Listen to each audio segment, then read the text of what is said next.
students. It was small classroom sizes.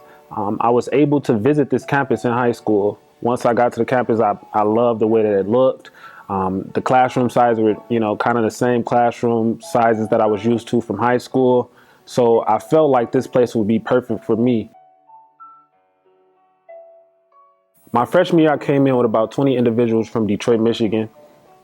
My sophomore year, a lot of those students left. We come to graduate, we spend money to come here, our parents invest in our education. I believe that retention of African American students is very important. I believe that we all come to college to create a better opportunity for ourselves.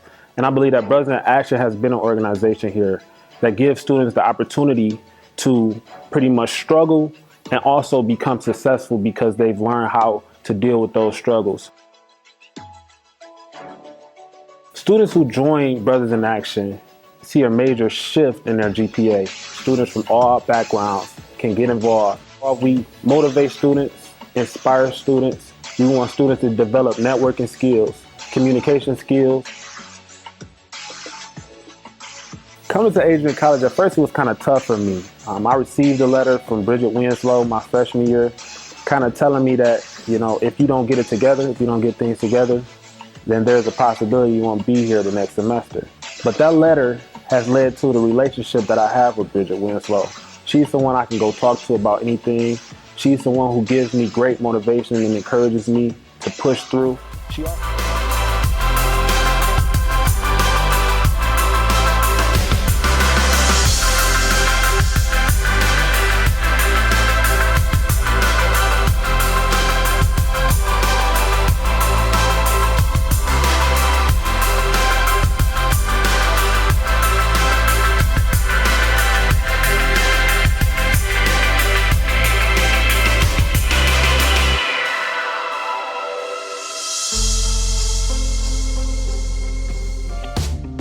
Thank you for tuning in for Adrian College Football on WVAC-FM and ACTV.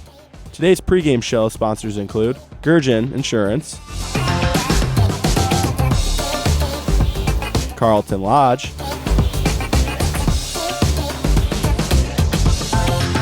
CR Motors of Hudson,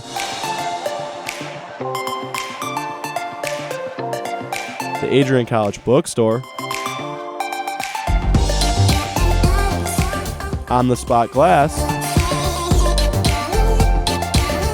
and Lenaway Recreation and ZZ's.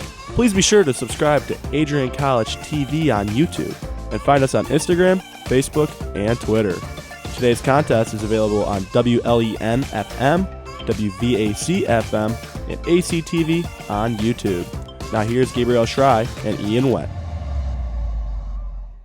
Hello and welcome to the campus of Adrian College. Gabriel Schrei here alongside me, Ian Went.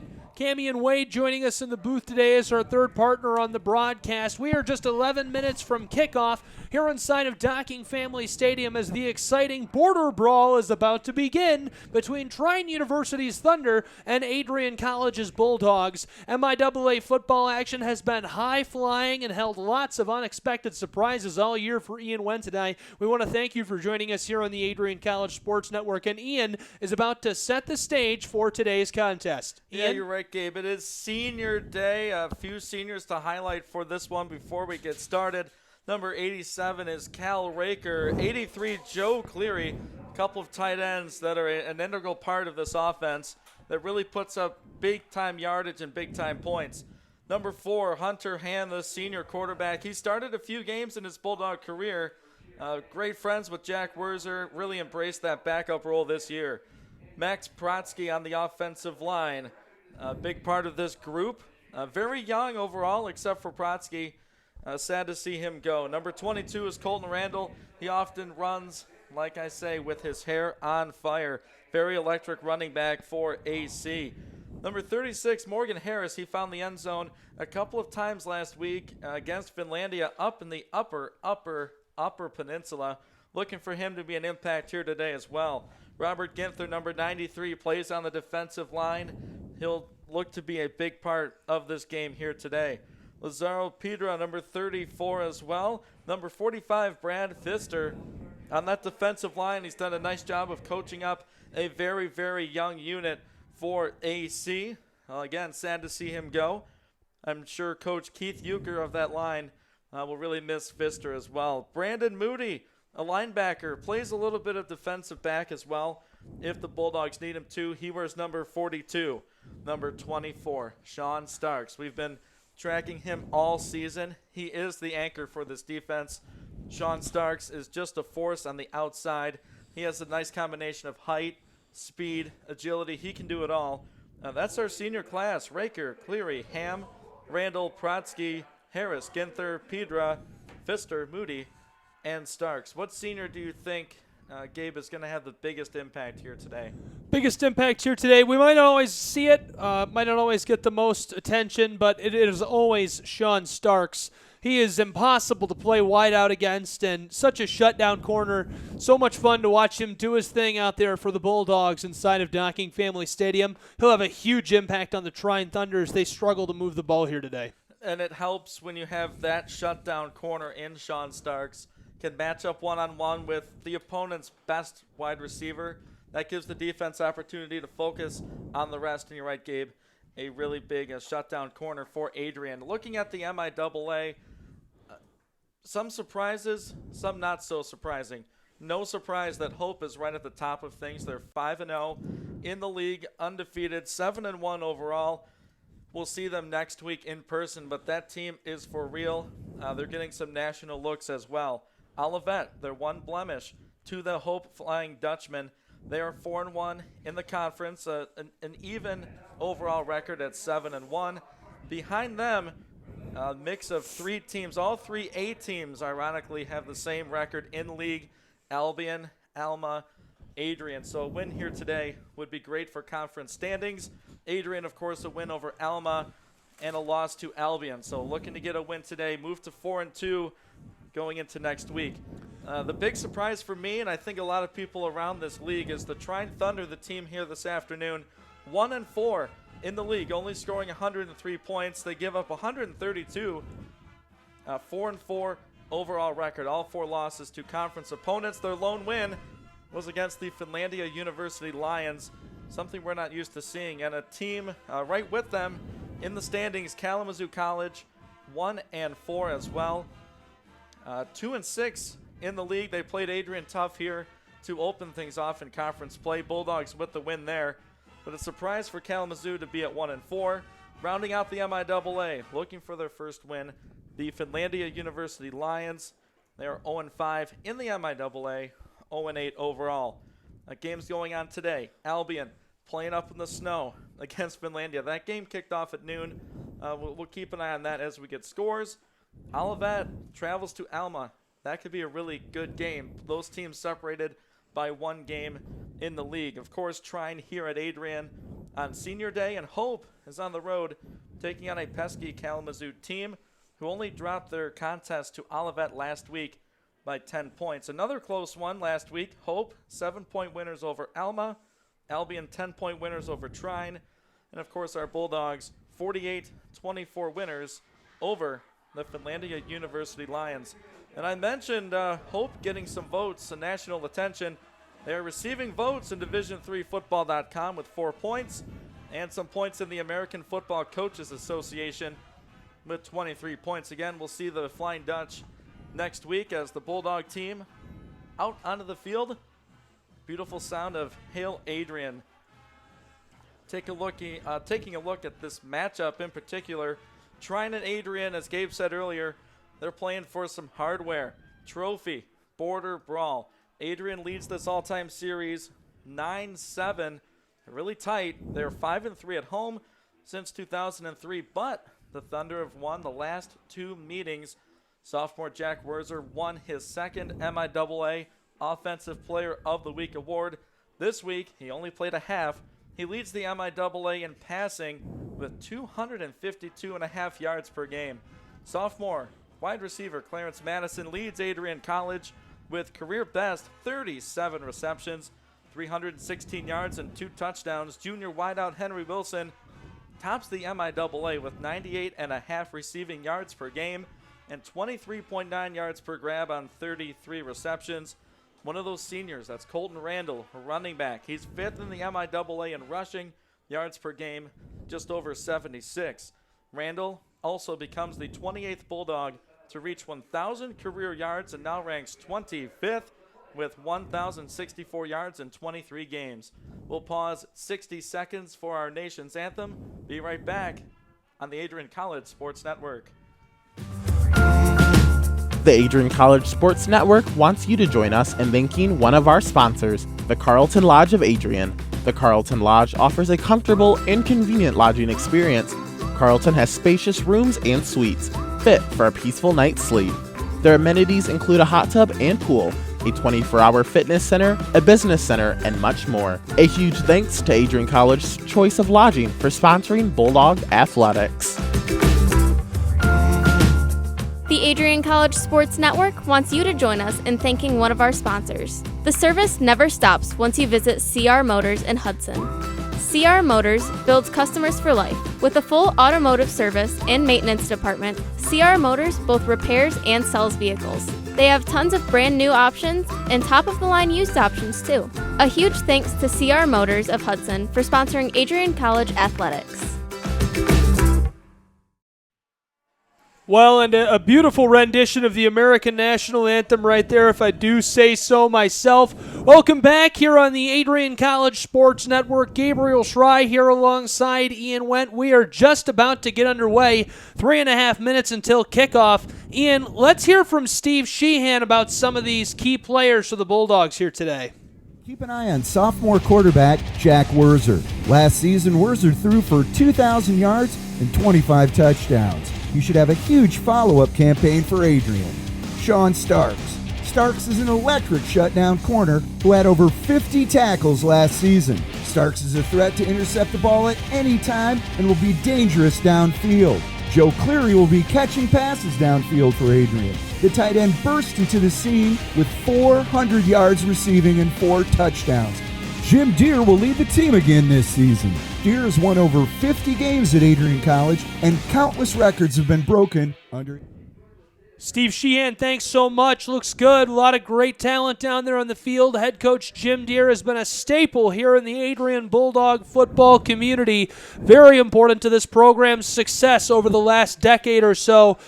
We are just a few moments away from kickoff. We will pause for identification and be right back in about 2 minutes to get underway here from Docking Family Stadium.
Right now, just 60 seconds from kickoff as the coin toss is underway down on the field here inside of Docking Family Stadium. Trey Matthews working our top cam here today. Cammy and Wade in the booth alongside Ian Wendt and I, and we are excited to get underway and bring you Bulldog football. Cabnick Field, just a few rays of sunshine flittering down onto the green stripes that adorn this gorgeous jewel of Division III football. Trine University Thunder getting all fired up here, as are we up in the booth. Officials huddling up at center field here, and for anyone just joining us, Gabriel Schrei is here alongside Ian Wendt. Cammy and Wade, our third partner here in the booth today. Kickoff is about to get underway as the Bulldogs are back to return to the right, and the Trine University Thunder will kick to them. 4 senior captains for Adrian here today. They're the quarterback, Hunter Ham, the cornerback, Sean Starks, running back, Morgan Harris, and the linebacker, Brandon Moody. We will see one of those seniors, Colton Randall, on this first offensive possession for Adrian. Looking for them to play a complete ball game, and they will. Don't let Trine's record deceive you. This is a good football team. It's a rivalry. They're playing for something extra. They want to keep that hardware on their sideline. Adrian trying to bring back that Border Brawl trophy.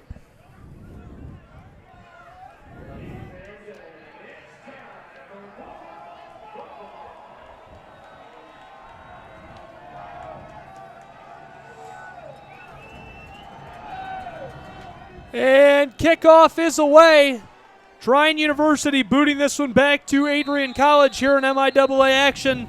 This skitters off the end of the field into the orange and red leaves down off the back of the end zone. Taking a look at this offense, they're led by their quarterback. He's a sophomore from Pinckney. We'll call him a local kid, Jack Werzer.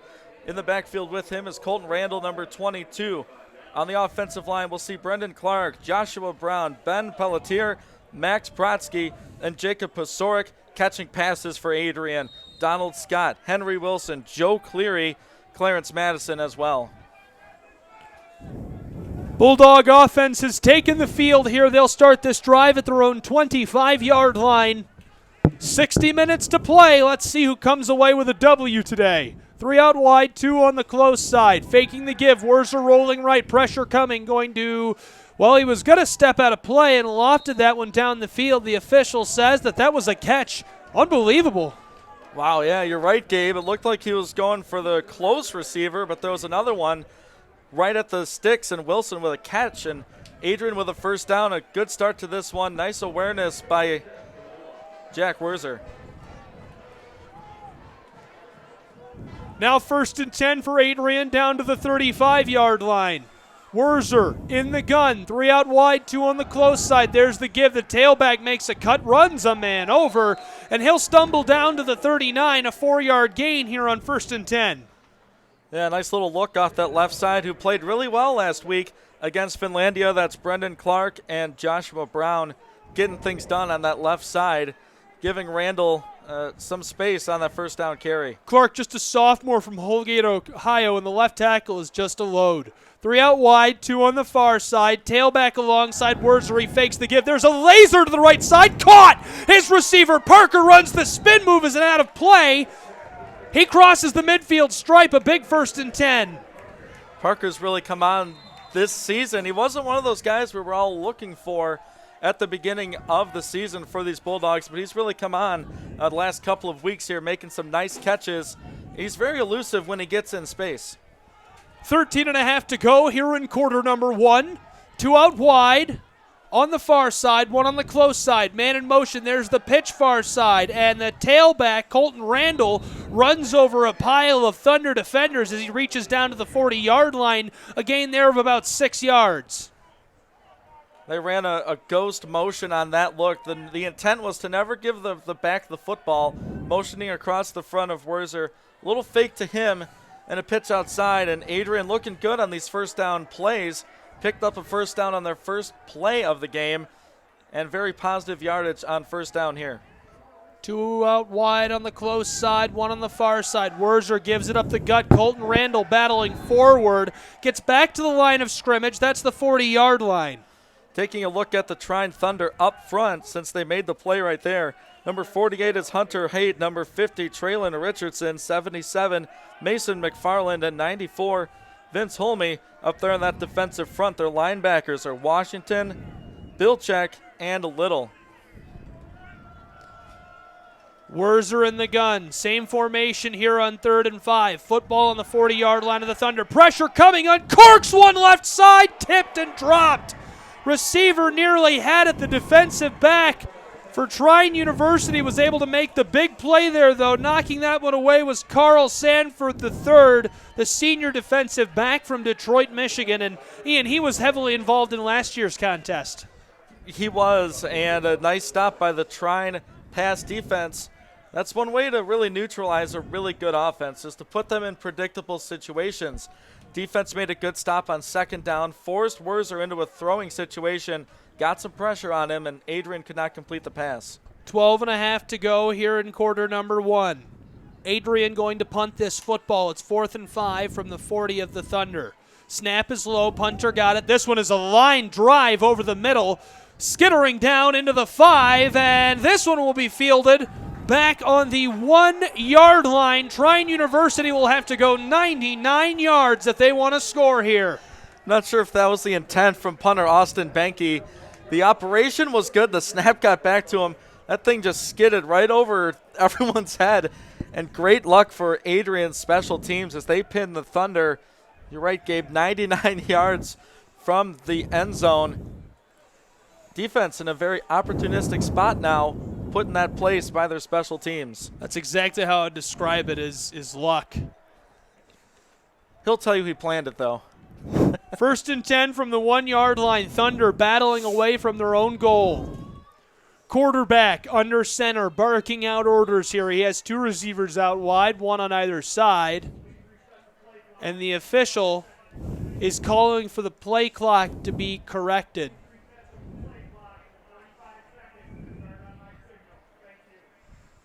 Okay.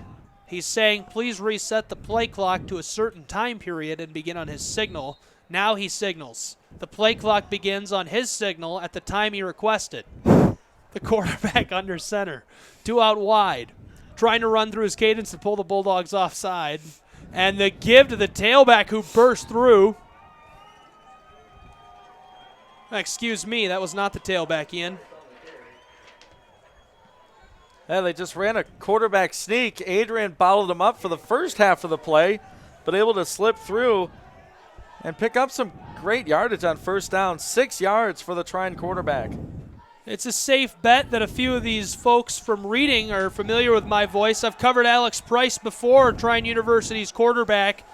Price went to Reading High School, south of Hillsdale, way out there in the sticks, and won a state championship. I was there at Ford Field when he was able to do so. Fantastic young athlete and young man, led that community to a state championship, and that's why the Thunder scooped him up. He's a great grab, great local quarterback. And an offense that's been struggling this season. I'm sure next year we'll have another offseason to get things squared away as they were pushed back on that second down play here today. 4 out wide for Price. Pass left side, tipped and dropped. 2 receivers in that zip code. I think he was looking for number 14, Adam Gutting, the sophomore tight end from Findlay. And another receiver touched the ball and couldn't catch it. That's exactly what Adrian wanted to do. They were unfortunate in giving up that sneak play for 6 yards, but they clamped down on Trine. They're going to get the football back with really good field position as Joe Cleary is just on the Adrian side of the 50-yard line. Punting things for Trine is 99 Nicholas Funk. We'll see if Adrian brings some pressure here. Adrian hoping to get this one away down into their territory. Fake. And it's a fake, headed left side, and some space to work with. Finally dragged down as he reaches all the way to the 15-yard line. Ian, that's a pickup of 7 yards and a 1st and 10 for the Trine University Thunder. They'll keep things here on offense with 11 minutes to go in quarter number 1. Anyone just joining us, still scoreless here inside of Docking Stadium in MIAA football action. This is an interesting call as Trine was going for it on 4th down. They snapped it to the up back. He fumbled the ball short of the line to gain. The ball moved forward, and Trine recovered it. If the rules don't mistake me, Adrian will get possession where the ball was fumbled because the offense cannot gain yardage on a fumble that they recover. So the ball will go back to the spot where the up man fumbled it for Trine. What a break for Adrian. They're going to get prime field position for their next drive. Well, pays to know your rules. Ian Wendt knew exactly what the call would be right there, and he knew that and was celebrating up here in the booth for the home team Bulldogs before Adrian knew it down on the sideline. You could hear them erupt with applause shortly after he explained that on air. Very impressive. I can't think of the play, but there was back in the 70s in the NFL, it was the Raiders fumbled the football ahead about 20 yards, just kicked it around. They recovered it in the end, the holy roller. So just apply that here, and it's Adrian ball, 1st and 10. 1 out wide on the close side, 1st and 10. Jack Wurzer in the gun.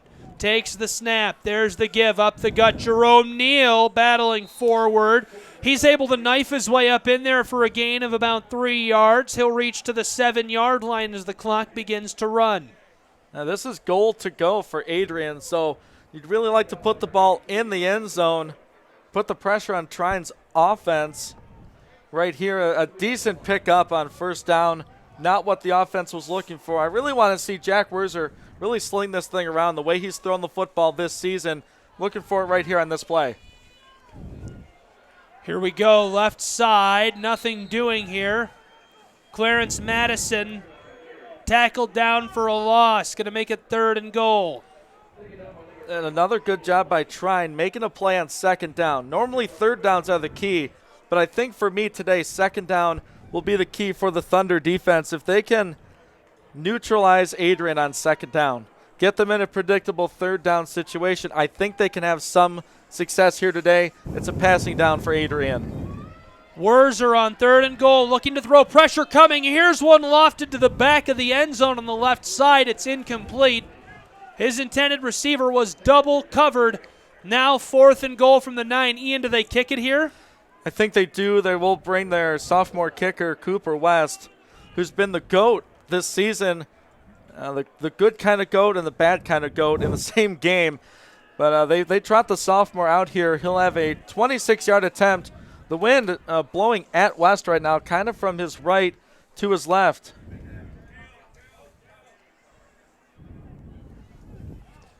Snap is good, hold is good. Here comes the field goal attempt. It's up, away, and through. 3-0 is now the score here inside of Docking Family Stadium on the campus of Adrian College as the home team, Adrian Bulldogs, lead. We'll take a 30-second break. Be right back with more here on the Adrian College Sports Network. The Adrian College Sports Network wants you to join us in thanking one of our sponsors, the Carlton Lodge of Adrian. The Carlton Lodge offers a comfortable and convenient lodging experience. Carlton has spacious rooms and suites, fit for a peaceful night's sleep. Their amenities include a hot tub and pool, a 24-hour fitness center, a business center, and much more. A huge thanks to Adrian College's choice of lodging for sponsoring Bulldog Athletics.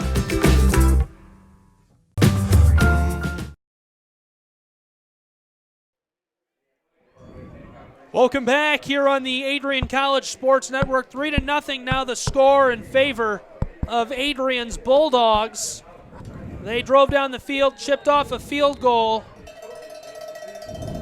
Started the drive, 1st and goal after a fumble on a faked punt. Here's the squib kick. Little onside, trying to dive on that one. Both teams diving for the fumble, doing battle for it. Unclear who's going to come away with it here. Trine was right there. I think that's the call. It is a very aggressive special teams play by Adrian. Just a little pooch kick up the middle by the kicker there for Adrian. That's number 96.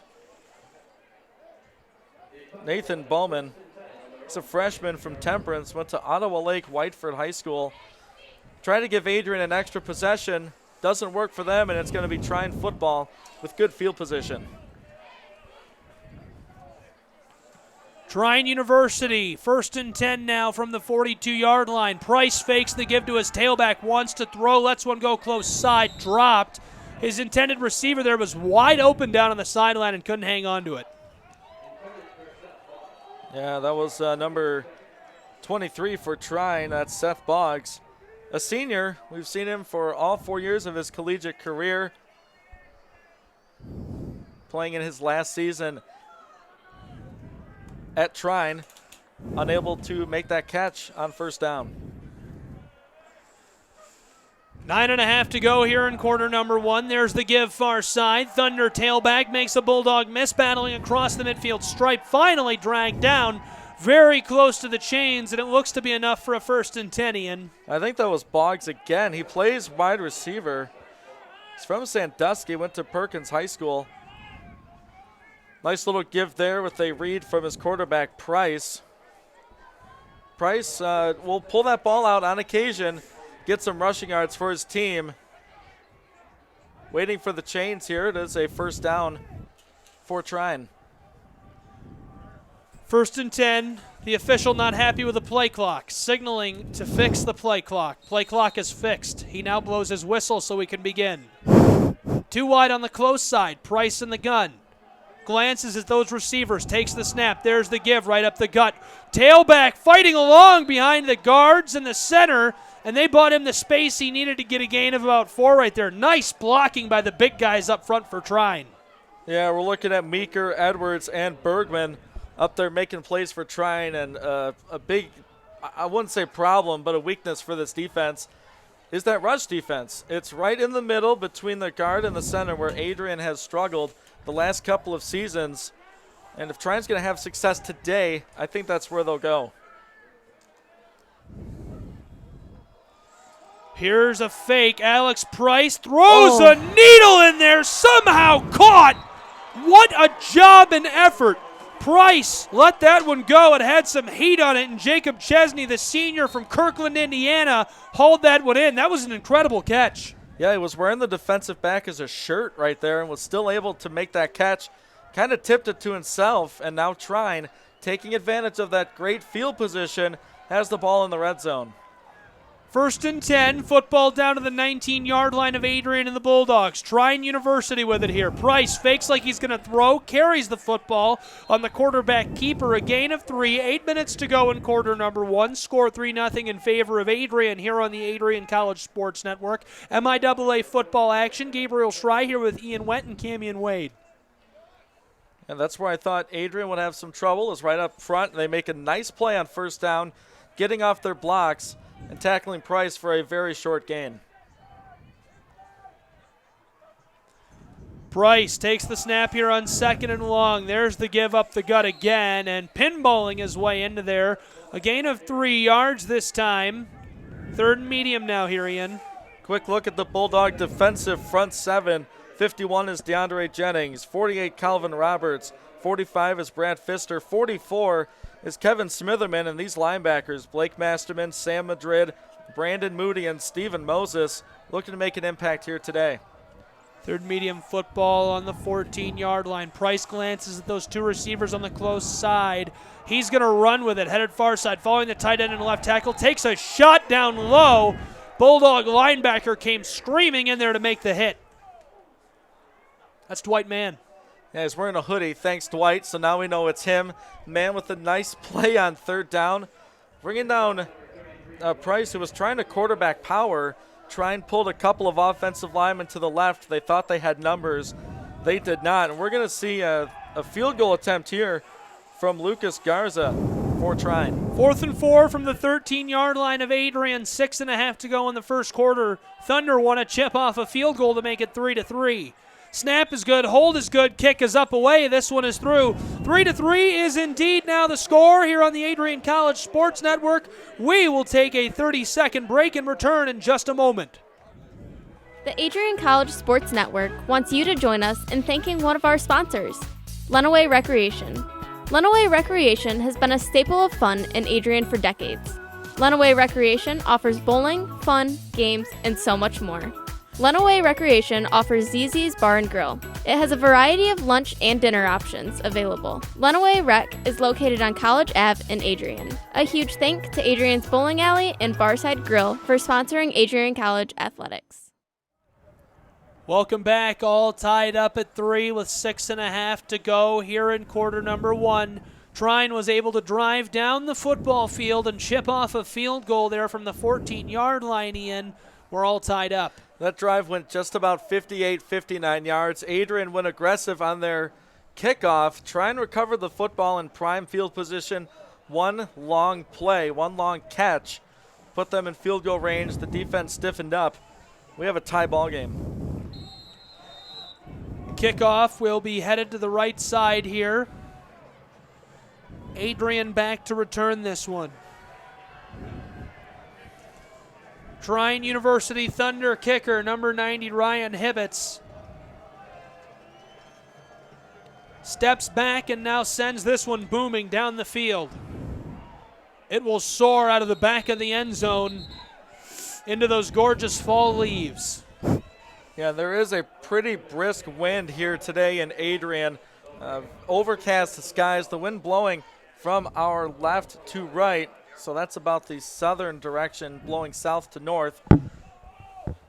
We've seen both kickers kick here today. They've both looked really good. West kicked one into the wind, and Garza with the wind, both successful in back-to-back drives. Wurzer under center. 3 out wide, 2 on the far side, 1 on the close side. Fakes like he's going to check down. The quarterback keeper, youch, not a good choice. 6 Thunder defenders bring him down hard. Yeah, I think that's a designed run for Wurzer. We haven't seen that maybe a handful of times this season, is Wurzer running with the football. Every team knows how fast he is from his freshman campaign, scrambling for his life, making plays right there. It's a designed play up the middle. Trine sniffed it out and made the tackle. 3 out wide, 2 on the far side, 1 on the close. Wurzer fakes the give. Quick check down pass complete. The big man trying to fight for some extra yardage right there, making it 3rd and medium. Joe Cleary with a 6-yard reception. That's not a warm day, to say the least, here in Adrian. So that's a tough fingertip catch for Cleary in the early going. Like to see him get involved. One of the targets for Wurzer, need to get him the ball as much as possible. He has speed, power, and we saw right there he can catch the football. Trips right here for Wurzer on 3rd and 5 from Adrian's 30. 1 receiver on the close side. Jerome Neal, the freshman from Deerfield Beach, Florida, at his side. Uncorks one now, and it's incomplete. Wurzer had pressure coming, had to throw the football. Tried to get it to Clarence Madison as number 94, Vince Holm, the senior from Lake Worth, hit him. Yeah, Trine brought some thunder. They were in another predictable passing situation. Right there trying to make a block. I believe that was Stephen Mosley, a receiver, playing in there in the offensive backfield. Missed on the block. Wurzer had to let that thing go and was unable to connect. And we'll see the punting unit for the second time in this first quarter. 4th and 5 from the 30. Good snap here. Adrian's punter, Austin Banky, gets this one away and takes a weak bounce at the midfield stripe. So excellent field position on this next drive for the Trine University Thunder as they take to the field. Ian, 5:11 to go in quarter number 1. We're all tied up 3-3 here on the Adrian College Sports Network. I'm Gabriel Schrei. Ian Went is here with me, and Camion Wade joining us in the booth today. And on that punt from Banky, that thing had good trajectory. Then it just got caught up in that Adrian wind and knocked it down. It was touched up by a Bulldog at about the 48-yard line, and back-to-back possessions for Trine, getting what I'll call excellent field position, sniffing the midfield stripe to start their drive. From the 48-yard line, Price sends a man in motion, and now a flag for likely illegal procedure as he takes the snap. We'll see what the call is here, Ian. Yeah, the umpire behind the linebackers threw the flag, and so did the line judge at the close side. Trine is backing up.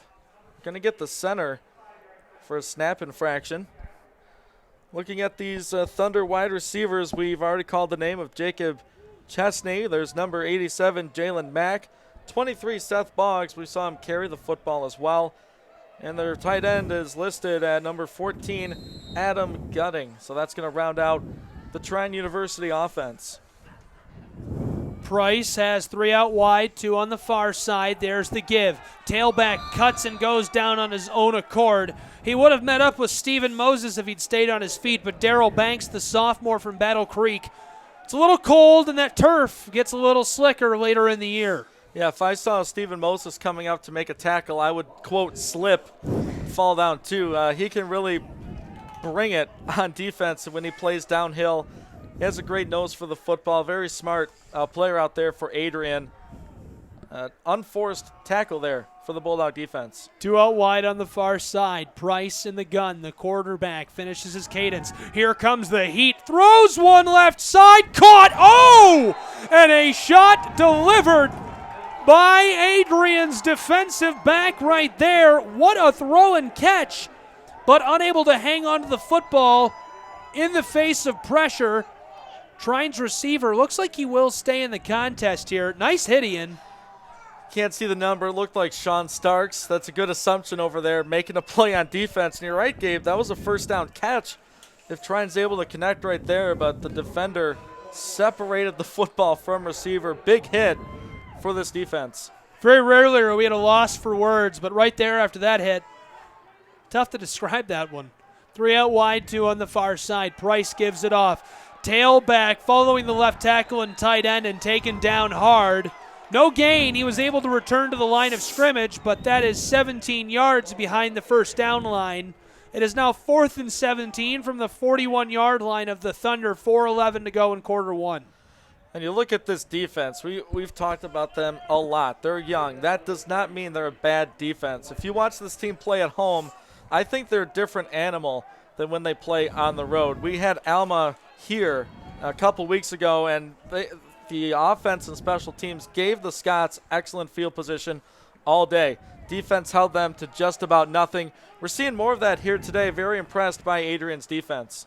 And Thunder field this one down inside of the 1-yard line. The official is standing in the end zone. Now they'll move it out to the 1. Bulldogs will have to go 99 yards if they want to score. Trine was in this position a few moments ago. Yeah, it's interesting. Haven't seen this offense in this position very much, so I don't know what play's coming up here. You think of the quarterback sneak. Adrian doesn't run much under center, so I think that play might be out of it. Adrian plays a lot of shotgun snaps. I wouldn't be surprised if we see Wilson or Madison go deep and Wurzer try to throw it that way. In all likelihood, they'll get single coverage from Trine as they're going to play the run. 3-3, 3.5 to go in the first quarter. Bulldogs inside of their own end zone. Wurzer fakes the give and taken down hard in the end zone. That is a Trine University safety. It's 5-3 as number 38 of the Thunder defense, the free safety and freshman Jake Glado from Oregon, Ohio, screams into the backfield and takes him down. And that's a defender I saw have a lot of success at Whitmer High School for the Panthers. They were going for Henry Wilson. The play was set up. A double move. Wilson was guarded there by Gerald Little. He played great coverage. That was the one route. Adrian couldn't block it. Wurzer took some heat right there, tackled in the end zone, but they were going for a 99-yard touchdown right there. An excellent effort by the Trine safety, Gerald Little. Really blew that thing up, gave the other 10 guys a chance to go in and get Wurzer. Yeah, I mean, Wurzer right there has got to see that come in and get rid of the football. He's got to do something, but what can you do? Yeah, it's a one-man route. I don't think he really had time to throw away the football. Once the first, it was like a double pump kind of. Tried to do a double move. You don't have time for a double move when you're standing in your end zone. Case in point right there, Adrian suffers, and a great special teams play by Trine gives them 2 points. We're going to have a weird score from here on out as it's now 3-5. Trine with the lead, and we'll see a free kick for Adrian now into the wind here right now. Bulldogs going to kick this one away after the safety in favor of the Trine University Thunder. This one fielded back on the 35 of Trine. Return man headed right up the gut. Has a seam across the midfield stripe and stopped up as he reaches down to Adrian's 45-yard line. Trine University's offense will take to the field again. 1st and 10, just 45 yards from the end zone with 3.5 to go in quarter number 1. Yeah, that's 3 straight possessions of great field position for Trine. Need to see if this defense come up with another play. They've played very well so far. Aside from the long pass that set up the Trine field goal, very impressed by Coach Deere and his offense. And here this afternoon, they'll have to, the defense will have to play really tight here as Trine is in plus territory and a lead. The official does not like the play clock, so he is again stopping play. Okay, now he blows his whistle. He is satisfied with the play clock. We will be underway. 1st and 10 from the 45. Price takes the snap, fakes the give. A laser over the middle, incomplete. Sean Starks on the coverage, and he'll get the flag as Colin Gable, the sophomore from Auburn, Indiana, dove for the football. There's an argument that can be made both ways there. I can see why they threw the flag, but I also would say, was that a catchable ball? It looked like feet might have gotten tangled up. Not sure. The receiver did fall down, and if you're the back judge and you see the receiver fall down, I think 90% of the time it is pass interference, but they will have a conference and talk about this. Like you said, Gabe, he was diving for the football. Was it catchable? Was it not? And if they're talking about it, this could go either way. Officials confer. And the call is going to be pass interference against Sean Starks. So they will march Adrian back and push the Thunder further down the field. They start this drive in excellent field position at the 45-yard line of Adrian. Now they've moved even deeper down to the 30. And if it was called pass interference, that's a good play by Starks. Because he was beat on that inside route. That might have been a Trine touchdown. If he doesn't make some sort of play on the receiver, I'd rather give up 15 yards than 6 points. Faking the give, Price a pass over the middle, and the Bulldog defender wrapped up that receiver as he grabbed the football. Can't do much there as Kwiatkowski makes life difficult for the Thunder. Yeah, he's one of those all-around football players. He plays that deep safety spot in this Coach Deere defense. They really like to play their linebackers up toward the line of scrimmage and play sort of a man coverage matchup zone, but they'll have Kwiatkowski back there patrolling things on defense. Price in the gun, 2 out wide to his left. That's the far side, tailback at his side.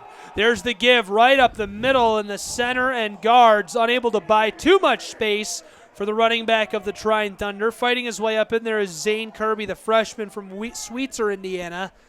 It's now 3rd down and medium. And Ian, you might notice there's a white dust of sorts settling on our equipment here in the booth and overtaking the field. There's a combine over there. Oh, okay. I thought you were saying snow. Nope. There's a combine across the field, and we're getting covered in waste or remnants of soy, it appears. Is that soy? What is that? 4 out wide, rather 5, trips left. Price trying to run with the football, can't get away, and taken down. A loss of a yard. It's now 4th and 9 for Trine University. They have the football at the 30-yard line of Adrian. 2:20 to go here in quarter number 1. That's Calvin Roberts making a play for Adrian's defense. That was a gutsy play call by Trine to go with the quarterback draw. I like it. Your pass game hasn't been great. They tried to sneak Price up in there, but Roberts had nothing about that. He made a play there on 3rd down, and here comes a long field goal attempt. Yeah, Ian, the football is on the 30, the snap back and held on the 38. Kick is up and away, and this one is no good. It was wide left, so Adrian will get the football back with good field position comparatively here on the 30-yard line. They trail 5-3 here inside of Docking Family Stadium. We'll take a 30-second break as the offense takes the field and be right back here on ACSN.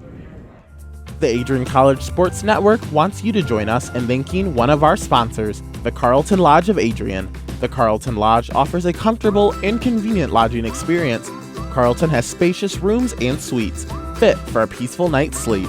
Their amenities include a hot tub and pool, a 24-hour fitness center, a business center, and much more. A huge thanks to Adrian College's choice of lodging for sponsoring Bulldog Athletics.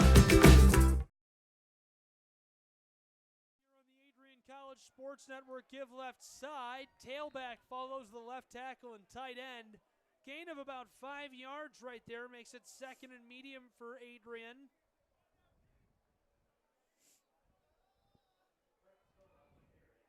.90 seconds to go here in quarter number 1 after Trent Stone picks up around 5 yards right there. Good pickup on 1st down, and that's been a key factor in this game is 1st and 2nd down for both offenses. Good look on 1st. Wurzer gives it off up the gut, and some trouble here for the ball carrier who's being ridden backwards and now thrown down hard. Back on the 20-yard line, Colton Randall run into the turf by those Thunder defenders. And that's been a theme is not winning 2nd down for this offense. They're trying to run, and that's not working. Maybe do a run, pass, run. That was working their first drive. Trine sniffs out that run again. They make a play in the backfield. putting Adrian in a passing situation again on third down. 5-3 here, 30 seconds left in quarter number 1. Bulldogs trail. They have the football on offense, lofting one over the middle. The pass caught by Clarence Madison. An incredible catch down on the midfield stripe. That one was in the air seemingly forever. We've got a Bulldog down back on the 30. It's Jack Werzer who took a shot, but a flag as well on the opposing 45 near the Trine Thunder. Ian, let's see what the call is here. What do you think? That's in the area of pass interference or holding.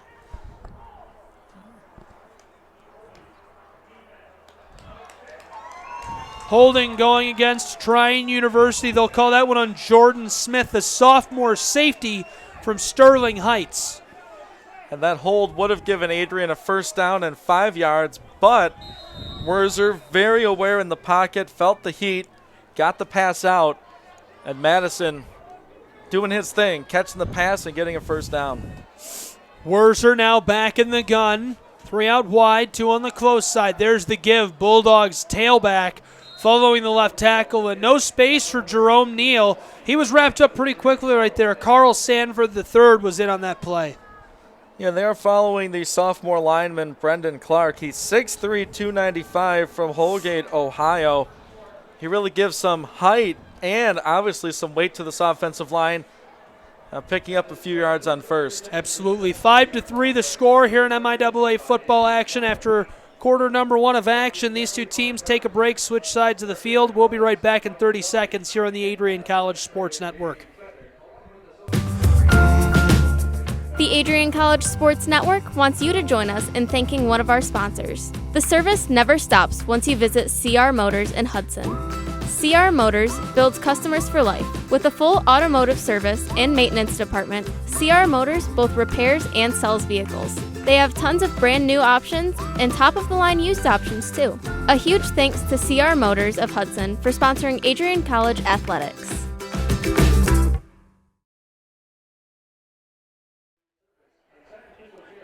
Welcome back here on the Adrian College Sports Network.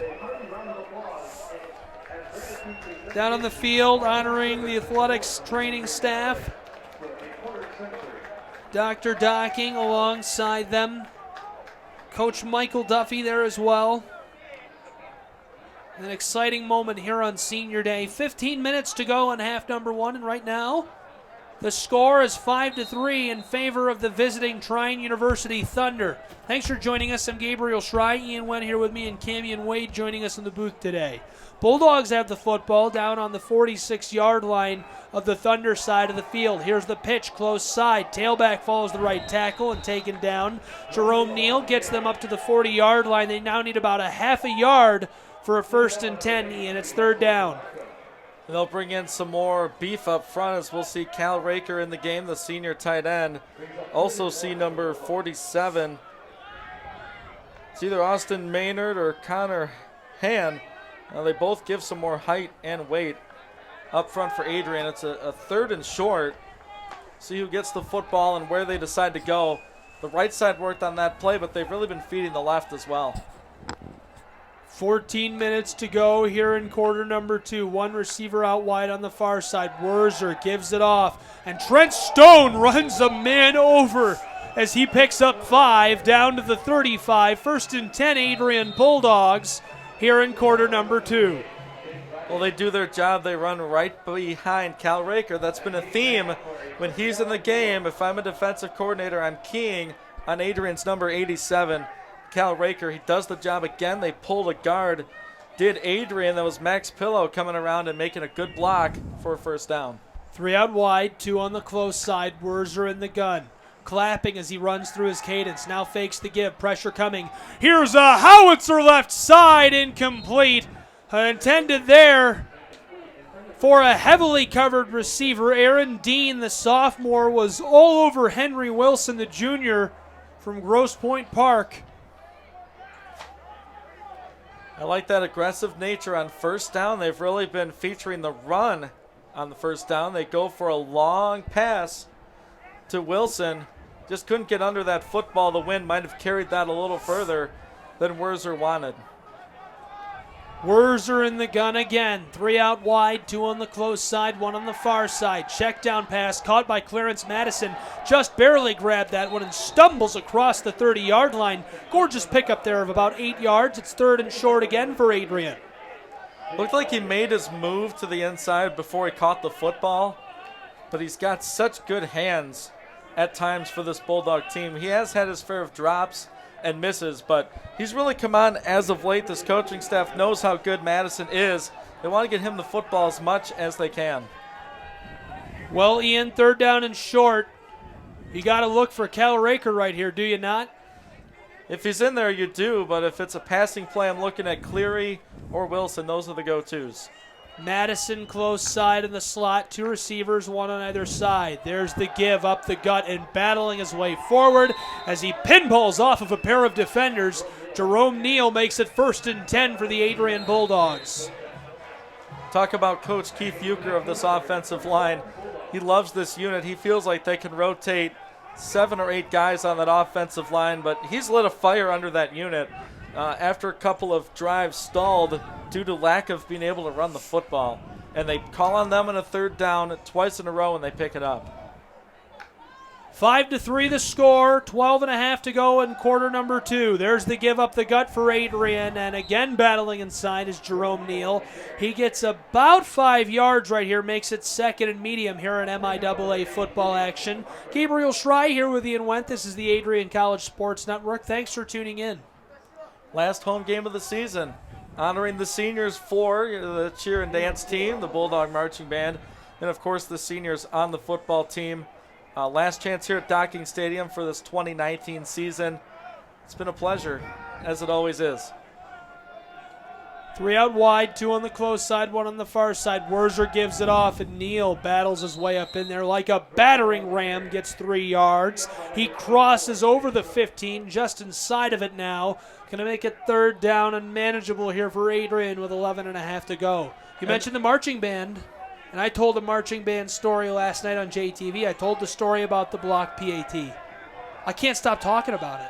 It was a big play in the game. The band knew exactly what to do. That was amazing. It's a perfect moment for it. That was the best. The marching band here at Adrian College played the fight song after the Bulldogs defense blocked the PAT. It's the only time I've ever heard a fight song played after a blocked PAT. It was amazing. Timeout down on the field.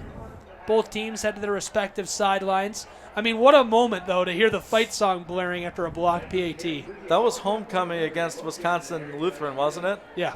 It turned out to be like the play of the game. It did. It was the play of the game, but it was just awesome to hear the band. If I were still in the band, I would have called for the fight song there, too. So, I'll take it. Yeah, great moment. It was a turning point in that game.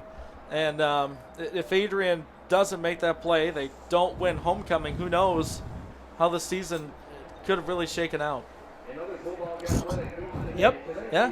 Important to get that homecoming W. So the offense in they're within West field goal range. He's made 8 of 11 on the season. You don't want to call on him if you don't have to. Trailing by 2, you'd like to get 6 points here. I don't know. Do you go with the run? That might be surprising with a 3rd and 4. The offense has been doing well running the football on this drive in particular. As always, we wait for the call from offensive coordinator Harry Bailey. He phones it in. It's 3rd down and 4 from the 15-yard line of Trine. Adrian College with the football. There's the snap, fakes the give to a man on the sweep. Now pitches it over to Trent Stone. Stone battling out there. Caused a couple of defenders to go down in a heap, but he's finally tackled down for a loss there of about 3. It's now 4th and long, and on comes that field goal unity. And they did try to sneak a run in there, and I think if they would have had a positive yardage, maybe they go for it on 4th down. But a big loss and another stand by Trine's defense. They bend, but do not break, and they'll send the sophomore kicker out to try to take the lead. Here we go, looking to chip off a field goal and eke to a 6-5 lead. Never thought I'd say that. Snap is good, hold is good. Here comes the kick, and it's good. It is 6-5 here inside of Docking Family Stadium. What a score and what a moment on senior day. Here as the Bulldogs celebrate. 10:30 to go in the first half. We'll take a 30-second break. Be right back here on the Adrian College Sports Network. The Adrian College Sports Network wants you to join us in thanking one of our sponsors, Lenawee Recreation. Lenawee Recreation has been a staple of fun in Adrian for decades. Lenawee Recreation offers bowling, fun, games, and so much more. Lenawee Recreation offers ZZ's Bar and Grill. It has a variety of lunch and dinner options available. Lenawee Rec is located on College Ave in Adrian. A huge thank to Adrian's Bowling Alley and Barside Grill for sponsoring Adrian College Athletics. Welcome back here on the Adrian College Sports Network. You know, I told that story I mentioned a few moments ago about the band last night on JTV covering a high school football game, and that team has come up a bunch of times here this season because their star wide receiver, Kyer Johnson, is with the Bulldogs. Lumen Christi High School won last night, Ian. They are now on a 33-game winning streak. The senior class has never not won the state championship. Kickoff's away here inside of Docking Family Stadium. Muffed here by the Trine Thunder. Secondary return man scoops it up on the 5, crosses the 10, now the 15 taken down. Right at the 20-yard line. Nice little saving grace there by Chris Shuttler. And there's a flag down there on the far side on the 10, Ian. Yeah, if that's against Trine, that's really going to back them up really deep here in their end. We wait the call. What are you smiling about? It's just 6-5. I know. It's like, how can you compare it? How many jokes have we made about the score, including a safety, and here we are. You're right. Back in the day when this Bulldog defense was they were nationally regarded, and we were mean. thinking it'd be nice to win a game 6-5. Yeah, or 2-0. Or 2-0. We never thought we'd get a game like this with an offense that Adrian has against a struggling Trine team. Never would have thought the score would be 6-5. For our Bulldog fans, Trine Thunder had a 23-game winning streak snapped earlier this year. They hadn't lost for years in a regular season contest. Price fakes the give. Quarterback keeper cuts back far side, trying to battle his way up in there and taken down. It's now going to be second down. Price did get about a yard there. Tell you what, he had me fooled right there. I thought Seth Boggs had the football. I thought they had blocking set up for him, but Price did keep the ball, not too much there. Be a second down and long. Adrian can now key in on the pass.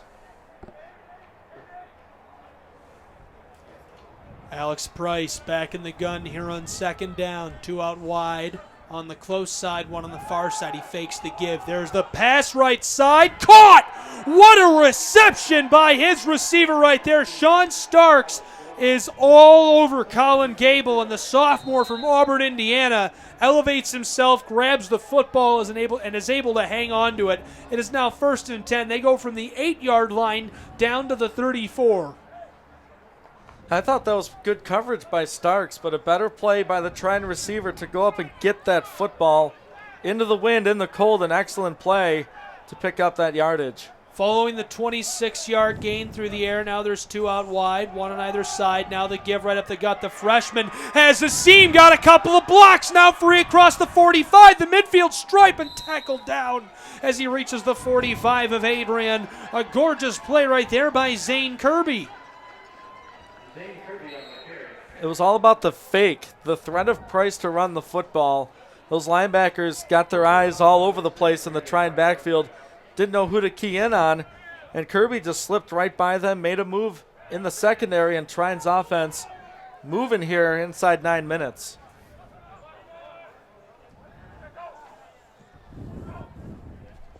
Six to 5, 8.5 to go.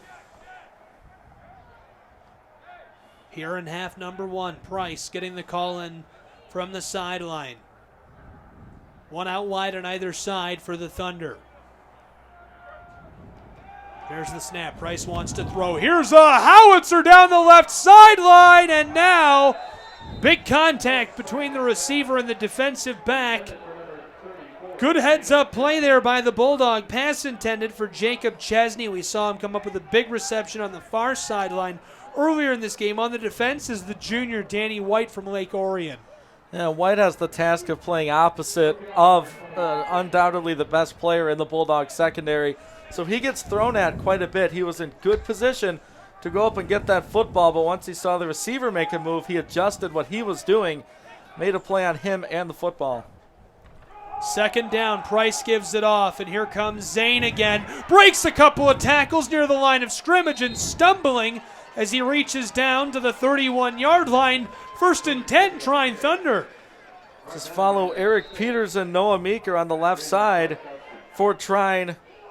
And Kirby's having himself an afternoon. We'll, of course, get all the stats and analysis for you at the halftime break.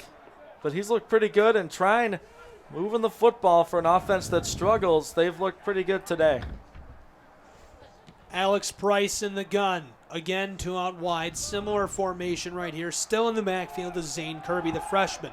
Kirby takes the give and is swarmed by Bulldog defenders. Not before he picks up about 4 yards there, though. Gets down to the 27-yard line. Makes it 2nd and medium for Trine University. And where they are on the field, I think they're on the edge of field goal range. So you'd like to move this ball at least 10 more yards, I'd say, to give their kicker a shot at what would be a 40-yard field goal. But I know Trine's thinking touchdown, but if you're the coaching staff, you have to think in terms of points. They've been a premium here till this point in the game. Troy Abbs barking commands out to the field here. The head coach in his 4th season with Trine University. Trips right for Alex Price in the gun. He gives it off on the sweep. Thunder ball carrier is stopped here by the Bulldogs. Came close side following the tight end and left tackle, and not too much that could be done for them right there. Stephen Mosley was in on the play. Or excuse me, rather, that was Dwight Mann. Yeah, it's safe to say Dwight Mann makes the tackle on just about every play. He's one of these linebackers for Adrian that's really been an integral part of this defense. Mann, Madrid, the Adrian alum, Adrian High School alum. Stephen Moses plays linebacker as well. Blake Masterman, another young unit, but they're up and coming. These will be really good football players next year and beyond. Price in the gun. There's the give. Xavier cuts back, trying to reverse fields. Not a whole lot doing. Got about 2 yards there. Makes it 4th and medium. Football just shy of the 25-yard line of the Bulldogs' end of the field. We're under 6 minutes to go here in half number 1. Adrian leads at home in MIAA football action 6-5. That threw me off, Ian. Stephen Mosley is not the same person as Stephen Moses, the linebacker. They moved Stephen Mosley. He's wearing number 33 today. 4 out wide for the Trine University Thunder. Price in the gun. Stands getting loud. 4th down and 6 to go. He's throwing the deep ball right side. It's incomplete, out of play. Turnover on downs, and the Bulldogs get the football back. They were just out of field goal range was Trine. Looking at their kickers, Ryan Hibbets is 2 of 2 from 50-plus on the season, a long of 53. Lucas Garza has a long of 41, so they were right on the edge of that. I think that's the right call to go for it on 4th down. I don't know if you'd go for that many yards on a 4th down play, maybe try to get something underneath. Nonetheless, Trine turns the football over. Adrian with a chance to pad their 1-point lead going into the halftime break. Bulldogs offense taking the field. 3 out wide, 2 on the far side, 1 on the close side. There's the give. Tailback following the right guard in the center, and he gets about 4 yards right there. It's now going to be 2nd and medium for Adrian as they reach down to their own 30. And you want to do 2 things on this drive. You want to, number 1, get points, as you do on every single possession, but you want to use up some clock. The defense was out there for quite some time on that last Trine possession. So you want to string some 1st downs together. Hopefully they can do that running. Werzer fakes the give, pass over the middle. It's a low ball and too low for Clarence Madison to grab a hold of. Got the pass in there with some heat on it. Madison was wide open. Would have been a big gain for Adrian. Yeah, one of those rare misses from Jack Werzer. He has had an excellent campaign for an offense that puts up a ton of yards and usually a ton of points, except here today, they've been held to just 2 field goals in the first half. Football on the close hash mark. 3 out wide, 2 on the far side. Werzer in the gun, tailback at his side. Running through his cadence. There's a clap. Pressure coming. Throws it away quickly. Far side, Trent Stone. He lays down a juke. Runs over a man and is out of play, but not before he nearly reaches the 40-yard line. 1st and 10, Adrian Bulldogs here, Ian. And Stone has really found himself in this offense. It's really hard to do that when you're not the Wilsons and Madisons and Randalls, but tell you what, Trent Stone, he's had a pretty good season for Adrian running the football as well. He's played in 5 games, 35 attempts, 219 yards, and a couple scores. Werzer fakes the give here on 1st and 10. Uncorks one right side, and it's incomplete. Just out of the reach of Henry Wilson right there. Yeah, I like the aggressive play there on 1st down.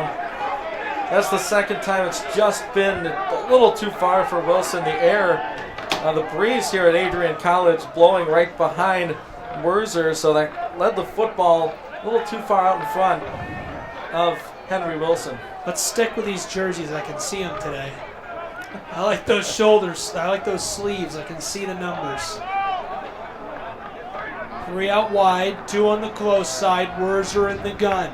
Running through his cadence, tailback at his side again. Same play, but close side. Check down pass, stiff arms a man and is wrapped up by a flurry of defenders. Trent Stone nearly dragged out of play. They'll mark him for forward progress here. Nice little gain for Adrian regardless. It's going to make 3rd down a little more manageable for them. Yeah, and you're right, that keeps the clock moving, number 1. Trine with 3 timeouts, so they won't be in a hurry if they get the football back to score some points. But Adrian would love to get a 1st down here, use up some more clock, get some points before half. If you're Adrian, you do not want to give them the football back right now. 3 out wide, 2 on the far side, tailback alongside Werzer. Werzer through his cadence, trying to draw them off sides. Pressure coming, lots of it. Throws it away downfield, intercepted by the Thunder defensive back right there. He can't juke out the receiver. Taken down by Donald Scott, but a gorgeous pick by Christian Warren, the freshman from Toledo, Ohio. Saw him play at Toledo Rogers. He was all alone, but a flag back in the area of Jack Werzer and a flag deep down the field near the 25-yard line, Ian. Well, that's in the area of roughing the passer, holding one of those two, but who knows about that extra flag. Came in at the end of the play. I think they might get Trine for roughing the passer as Werzer went down pretty hard on that play. But then what do you do with that second penalty? Christian Warren is mad about it. And I can't blame him. I mean, he was wide open. He looked like the intended receiver right there. Defense, number 77. Following the play, dead ball. Unsportsmanlike conduct. 5 Adrian, dead ball. Unsportsmanlike conduct. 27 Trine. Those penalties offset. The roughing penalty will be enforced from the previous spot. Automatic 1st down. Okay, I don't think they knew what they were calling, but it works out. Yeah, roughing the passer will count. It's a 15-yarder. Adrian will get the 1st down, and then the 2 penalties were at the end of the play. Those will offset, so it should be move the ball 15 yards ahead for Adrian, and there'll be a 1st down. I don't think all of those penalties will offset. At least they shouldn't, according to the call over the public address. Yeah, that was the head official here today, the white cap, Tom Duncan. Waiting for them to sort this all out. Should be a 15-yard walk-off. They're talking to the Trine sideline. I can hear Troy Abbs shouting.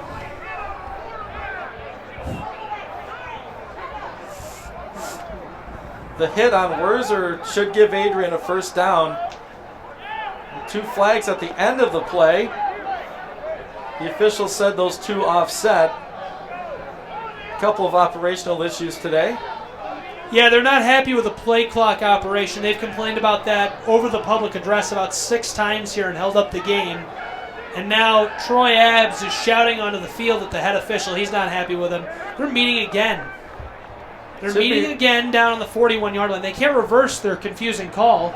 It seemed relatively simple. If you're listening to the broadcast, I think we explained it a little better than over the public address from the officials. But here we go, a 15-yard walk-off.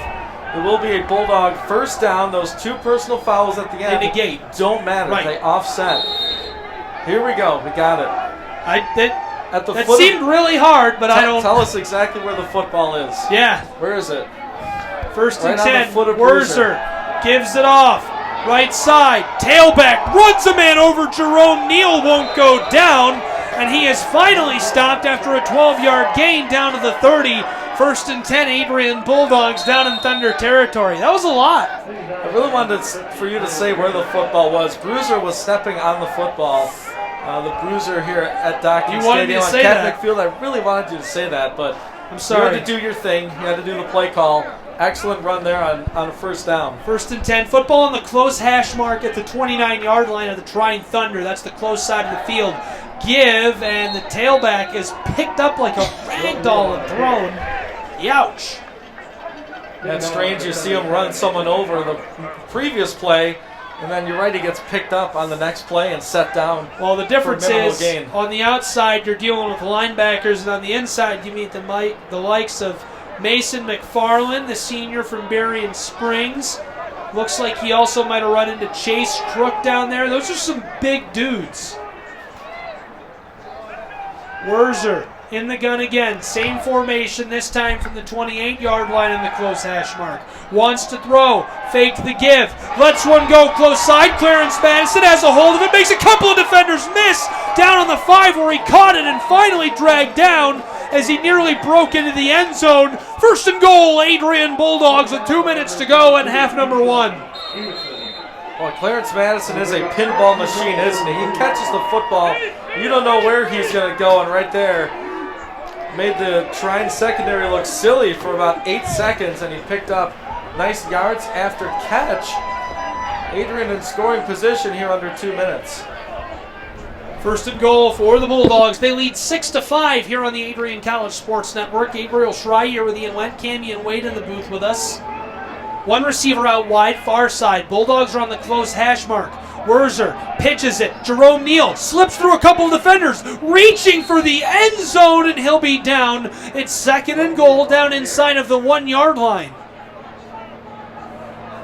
Looking at the timeout situation for both teams. If Trine gets the ball back, they'll have all 3 of their timeouts to work with. Adrian with 2.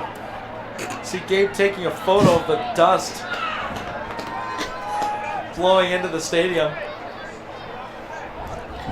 That'll be on social media, won't it, Gabe? No? Okay. 60 seconds to go in half number 1. One receiver out wide on the far side. Wurzer gives it off up the gut. The tailback diving forward takes a shot up top. Might have lost a couple of foot there, back around the 1-yard line. It's third and goal now for Adrian. They might have to dig into the bag of tricks here as there is just 42 seconds remaining in half number 1, and the clock is running.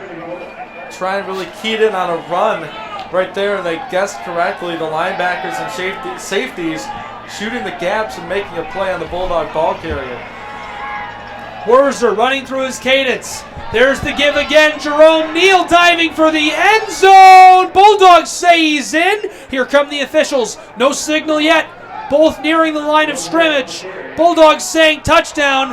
One official says touchdown. Now the other changes his ruling. Touchdown on the field for the Adrian Bulldogs. 12-5 the score with 12.6 seconds to go in half number 1. The far official there signaled he was just shy, and the close official signaled touchdown, and the far official threw up his other arm. It looked pretty good from up here, but it was close. I think the offensive line got the push they needed to push this lead up to 7 points here with the extra point coming. 12-5 the score. Here comes the PAT. Snap is good, hold is good. This one is up, away, and through. It is now 13-5 here inside of Docking Family Stadium. We'll keep it here because you'll be without us for quite a minute here at the halftime break. Ian, some thoughts on the first half to this point? Well, you have to be impressed, I'd say, with Trine's defense. The way Adrian can score points to keep them out of the end zone until that last drive. Really impressed with their efforts. Adrian missed some opportunities deep down the field. I think they will correct those going into the locker room for the second half. The run game has been there at times.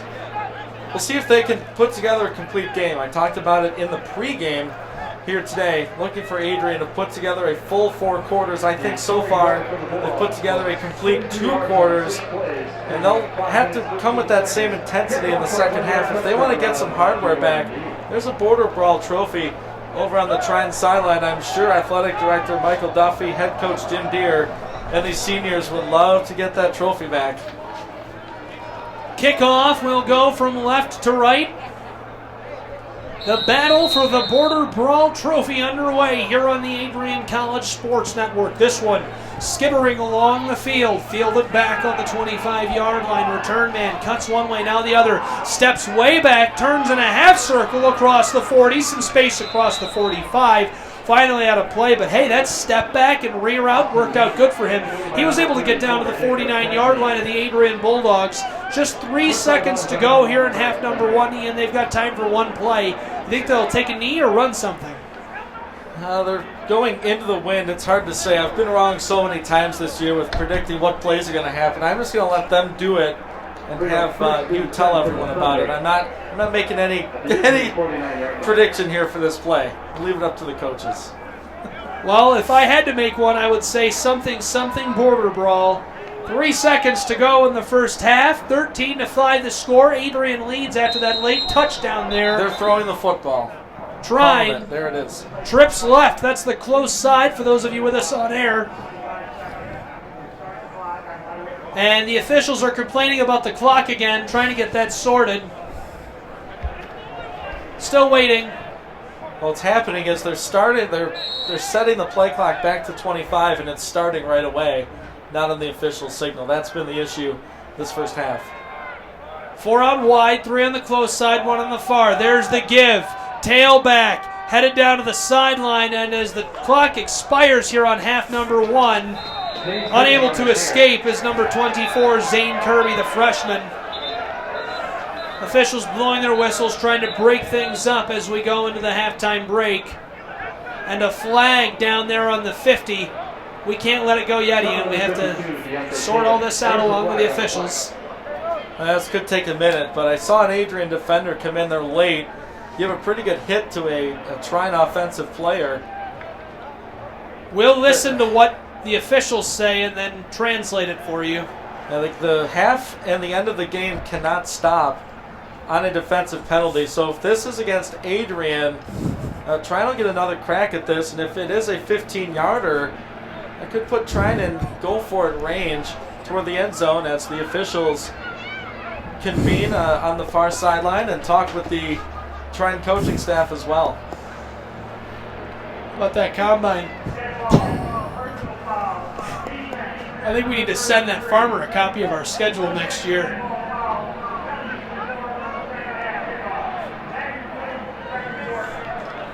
Well, they're going to enforce it on the second half kickoff. I guess you can end the half on a defensive penalty, but not the game. I'm not sure about that.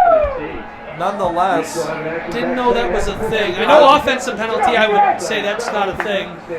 Defensive penalty, I think you can carry over. I guess I didn't.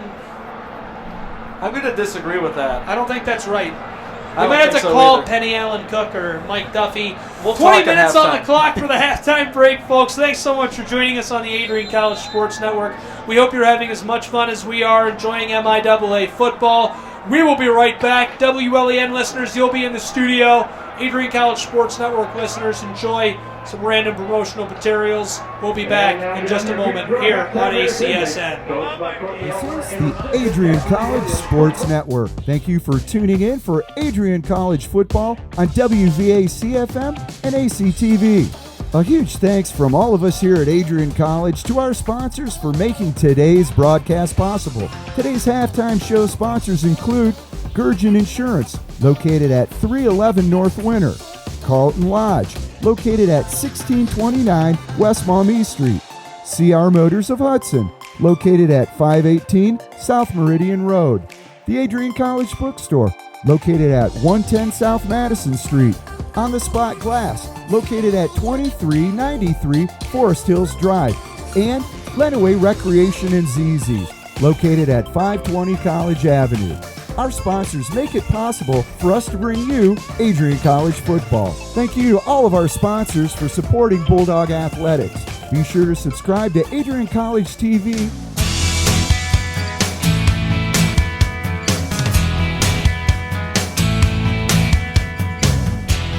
As soon as freshmen arrive on campus, Career Planning reaches out to engage students with our services. The Institute for Career Planning is making it easier for students and alumni to manage their professional careers through a career management system called Handshake. Through this system, we are able to connect students with national and international jobs, in addition to internships across all majors. Handshake is not just an employer connection tool. It also helps our office communicate with students about opportunities, upcoming events and programs, career resources, and connects them to mentors. The addition of Handshake takes our jobs and internships to the next level and will contribute to our students' success. Being a hockey player myself, working for the Penguins was a dream come true for me. I did a lot of hands-on work for 3 days during training camp, the development camp, actually the rookie camp. I was with a camera all 3 days, filming them, basically working alongside a part-time employee doing exactly what she was doing, interviewing the players after the practices, after their scrimmages, and also doing stand-ups alongside Selena Pompiani, who helped train me on the summer too on the on-camera work. I chose Adrian College, one for basketball and then also academics, seeing as Adrian College is one of the top schools in the Midwest, and they also have my graduate program here. So it benefits me to be able to get my master's within 5 years. Well, I currently work with Hans Bank. It's a small little company, Michigan-based, but I work in our smaller office in Tecumseh. I am a personal banker there who does common banking transactions, but since we have a smaller office, I tend to work more with client issues, open accounts, and I work with our branch manager and other financial planners with things that they need assistance with. Those things have really helped me and has set me up to be able to handle any challenges that life throws my way. I was given the position of the marketing/digital media intern for the company Lenawee Now, which is the Economic Development Corporation here in Lenawee County. And I work closely with Sarah Stanley, who's the marketing manager, and we do a lot of social media content. I write a lot of blog posts, press releases, articles for the Daily Telegram, and that's really great for me for personal experience and professional experience because I'm trying to break into the field of journalism, which obviously is a lot of writing. I started at Adrian completely unknown. I had no idea what I wanted to do. And so I took, we were able to take so many different classes. And from there, I thought maybe I'd want to do business. My dad's a business guy. My mom's a physical therapist. Oh, maybe I'll like something medical. And I literally took every possible different kind of class. And it led me to something medical. And so I thought maybe that I wanted to be a physical therapist initially. And so I started shadowing in the physical within that, started taking exercise science classes.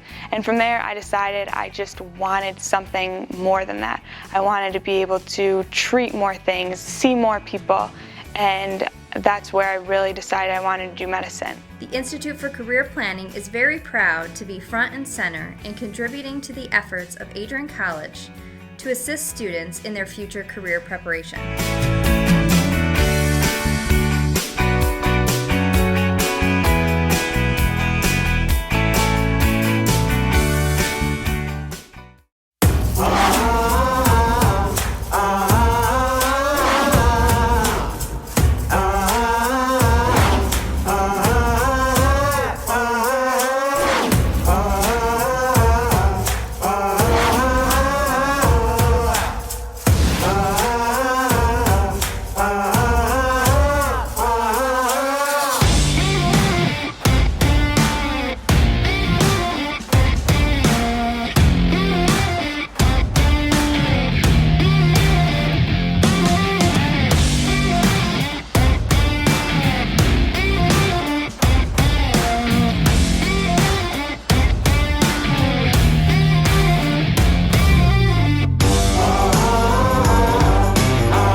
because now you're a graduate of Adrian College, or soon to be.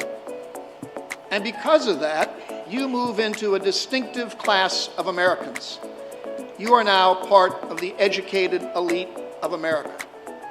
People will have more expectations of you, higher expectations of you, more need of you than you probably realize right now. People will already start turning to you, looking at you, watching you, listening to what you say, because whether you think of it or not, you are now a mentor and a teacher to those around you. Think of those core values. Think of how you can transmit them to others. Think of how you can build the groups in your workspace or elsewhere around those core values. You're going to be called upon to lead, whether it's at work, whether it's in graduate school, whether it's at a PTA meeting, whether it's in church, whether it's in a sports club. People will look at you and expect you to raise your hand. And you need to do it, and you need to step up to that.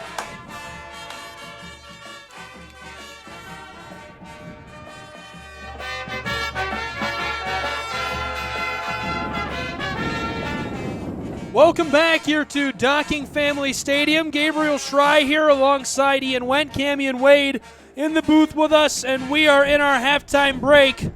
An excellent first half of action. Right now, Bulldogs lead 13-5. I'm going to turn it over to Ian and Cammy for our halftime show. Guys, tell me about today's first half.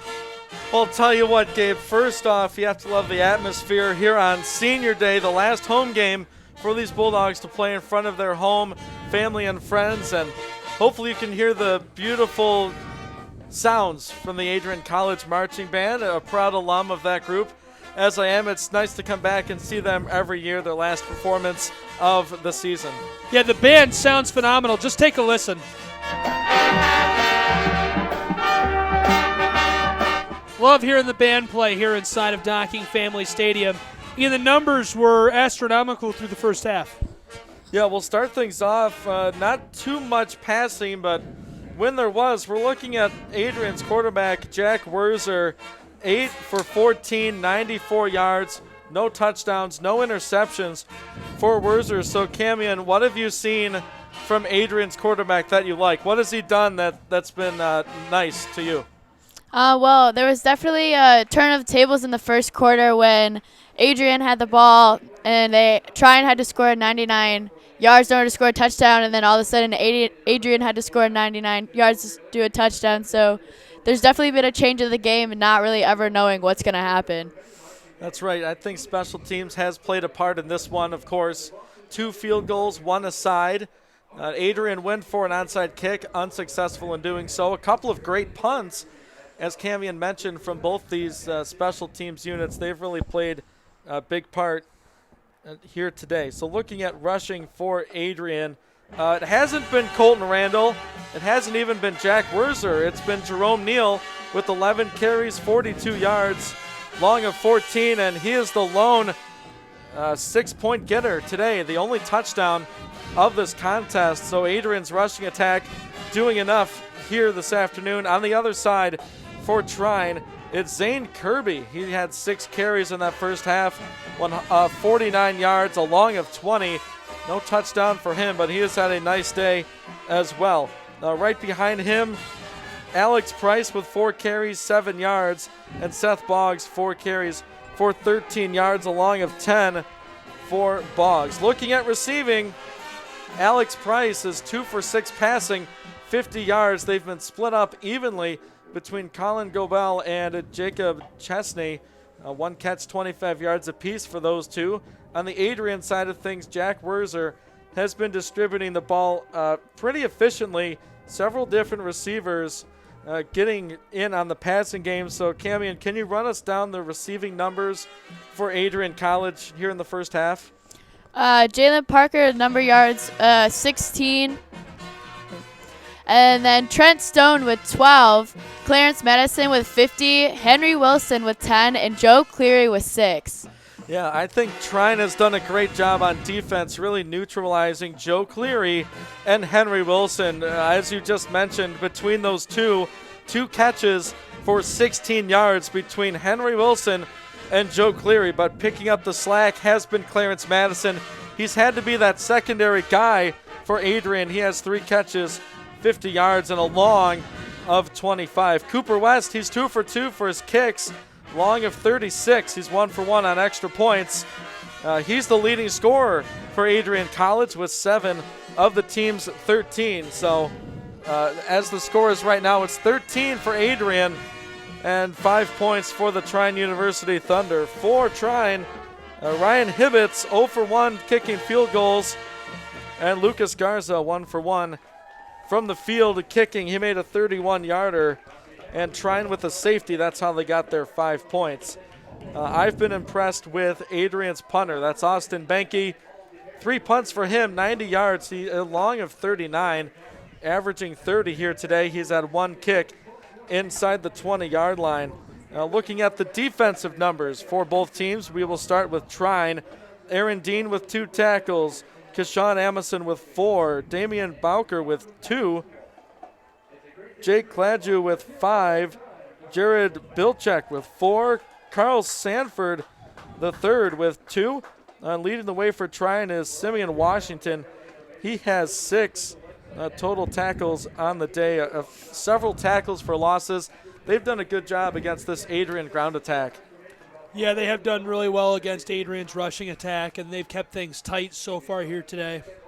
It's really a very tight football game here in the Border Brawl, 13-5 at the half. It is, and you look at Trine's record in league. They have been underwhelming, to say the least. 1-4 coming into this one, their lone win against a struggling Finlandia team. It really set the tone early. I mean, when you lose a running back, we haven't mentioned him all day, but Lamar Carswell for Trine, that's a big, big loss for this offense. It's safe to say he might have been the Trine offense. They've struggled to score points, and when you can't score points, you're off the field quite a bit on offense. Your defense is put in positions to not succeed, and that's kind of what we've seen from Trine. Adrian, on the other hand, they score a lot of points. Their defense has struggled at times. So Bulldogs at 3-2 in the league, Trine 1-4, and it's close no matter what. I'd say if we were undefeated, or if Trine were undefeated and the other was defeated on the season, we would still have a score similar to this. We saw some chippiness at the end of the first half. These two teams, there's definitely some bad blood between these two schools. Yeah, absolutely. There always has been, and it's a great game. I'm excited for the second half. Before we take a break, I want to hit you folks with some fun facts. You ready for this? This is the most Michigan fact ever. I was going to say, are they farm equipment related? No, they are not. Yeah, okay. We're having a good time with the combine across the street. That's our joke of the day.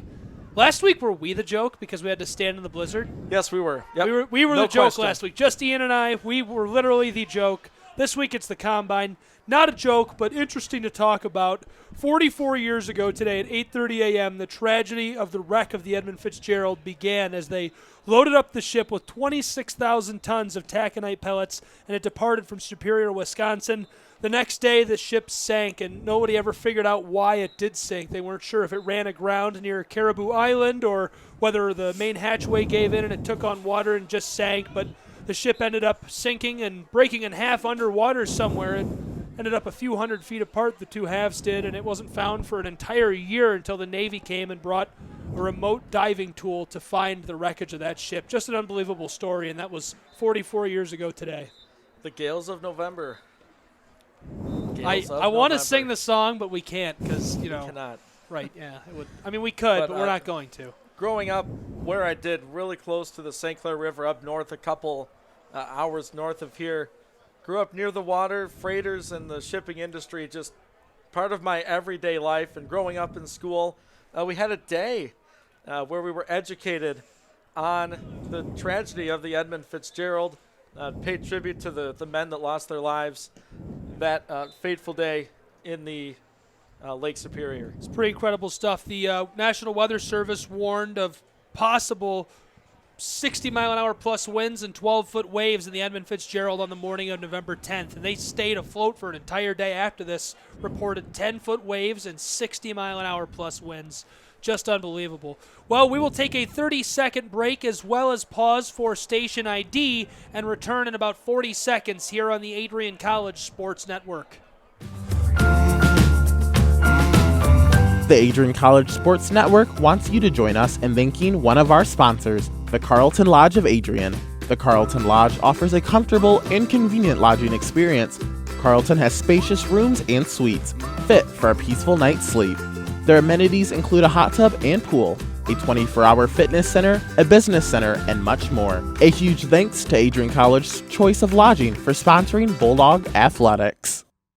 We pause now momentarily. The Adrian College Sports Network wants you to join us in thanking one of our sponsors, Lenawee Recreation.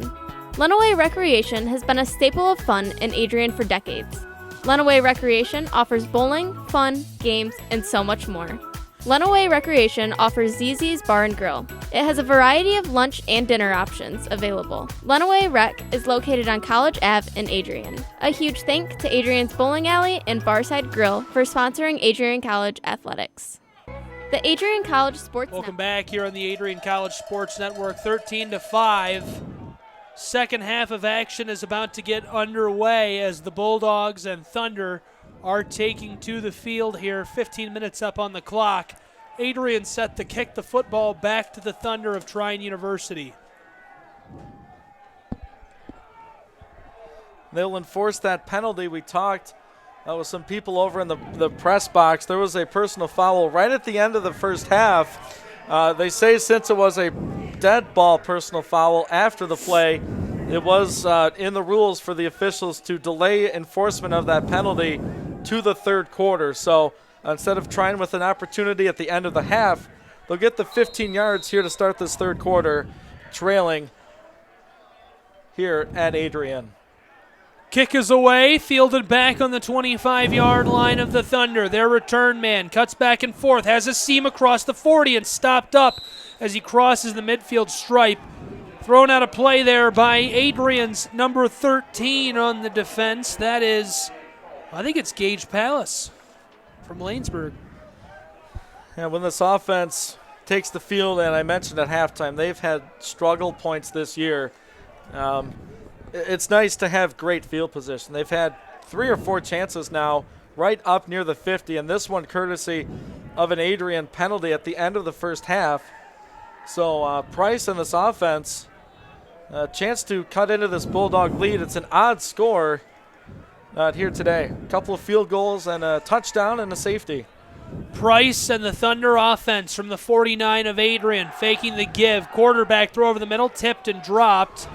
Intercepted by the Bulldogs. The defender dove for it and was able to hang on to it as it went to the turf. The pass from number 18, Jake Hill, the sophomore from Liston, Indiana, tipped and intercepted by Adrian. They get the football back to start the second half, Ian. There you go, one play, a big play from this defense. Coach has to love it.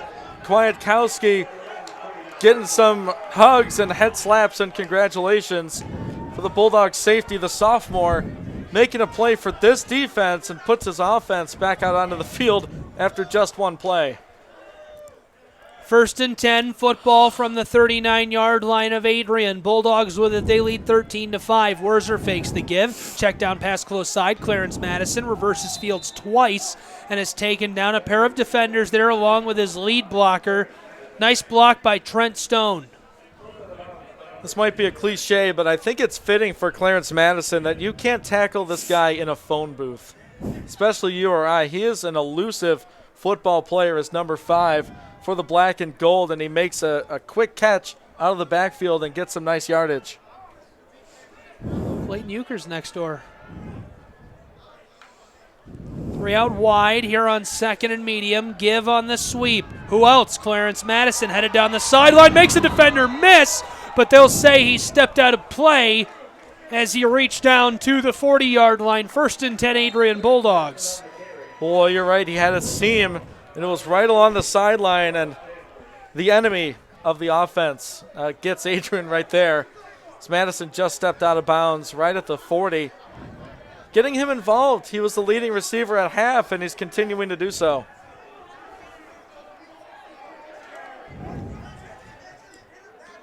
First and 10 now, football from the 40-yard line. Madison flipped side to the field. 13 and a half to go in the quarter.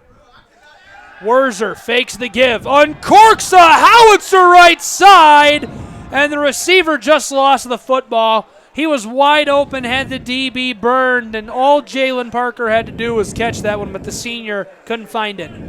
Yeah, Wurzer's had some issues into the breeze, and you could put that on Parker, but I'm not going to. Wurzer had him turned around all which way. He had his defender beat as he comes up a little, hobbling a little bit as Parker, but he had the defensive back beat. That should have been 6 points. Wurzer just missed him. 2nd and 10, football from the 40. 3 out wide, 2 on the far side. There's the give, and the tailback bursting up in there before he's finally dragged down. Jerome Neal with a nice gain there. Gets about 8 yards, going to make it 3rd and short for Adrian. When the offense was working at the end of the second half, when they were able to score the lone touchdown of this contest, it was the running game that made a difference for Adrian's offense, and we see it there on a 2nd down and 10. We might see it again on 3rd. 3rd and 2, football on the 32. Adrian with it, far hash mark. 3 receivers again. Wilson the close one, 2 on the far side. There's the give. Jerome Neal battling through a couple of defenders and pinballs down for a gain of 4 yards. 1st and 10, Adrian down to the Thunder 29. Yeah, just following Clark. I think he's turned into the focal point of this offensive line, playing left tackle, 6'3", about 280. Does Clark run, but he got the edge right there, and he made a nice play, giving running back some room to pick up the first. Football from the 29. 2 out wide, 1 on either side. Wurzer fakes the give. Pass is incomplete. Had a wide open receiver. It was the big man who was in motion there before the play. He was on the far side of the field, about 10 yards out from the hash marks, and couldn't catch the football, Ian. Boy, Wurzer just looks a little bit off. You know, if you could give him 10 yards to go either way with some of these throws, I'd say he's at 200 yards and 3 touchdowns. And I'm sure we'll talk to the coaches after the game, but they'll talk about throws that Jack missed. You know, he could be player of the week in the conference, and they'll say he missed some throws. That's on the quarterback right there. Nice play design for the run fake. Had the receiver open, and Wurzer just couldn't hit him. Wurzer has 3 out wide again here on 2nd and 10. This time he uncorks a bomb right side, and some trouble for Clarence Madison as he is tied up aggressively by Mark Guerrero, the freshman strong safety. They'll throw the flag. That's got to be PI against Guerrero. The officials are talking about it. I'm sure the defensive backs for Trine will say it was over his head, but I think the only way it's over his head is if Madison was interfered with. And that should be the call, is pass interference. I think that's the right way to go, but you never know. Now we do know. It is pass interference. Pass interference going against Guerrero. 12 minutes in quarter 3. It's 13-5 in favor of Adrian.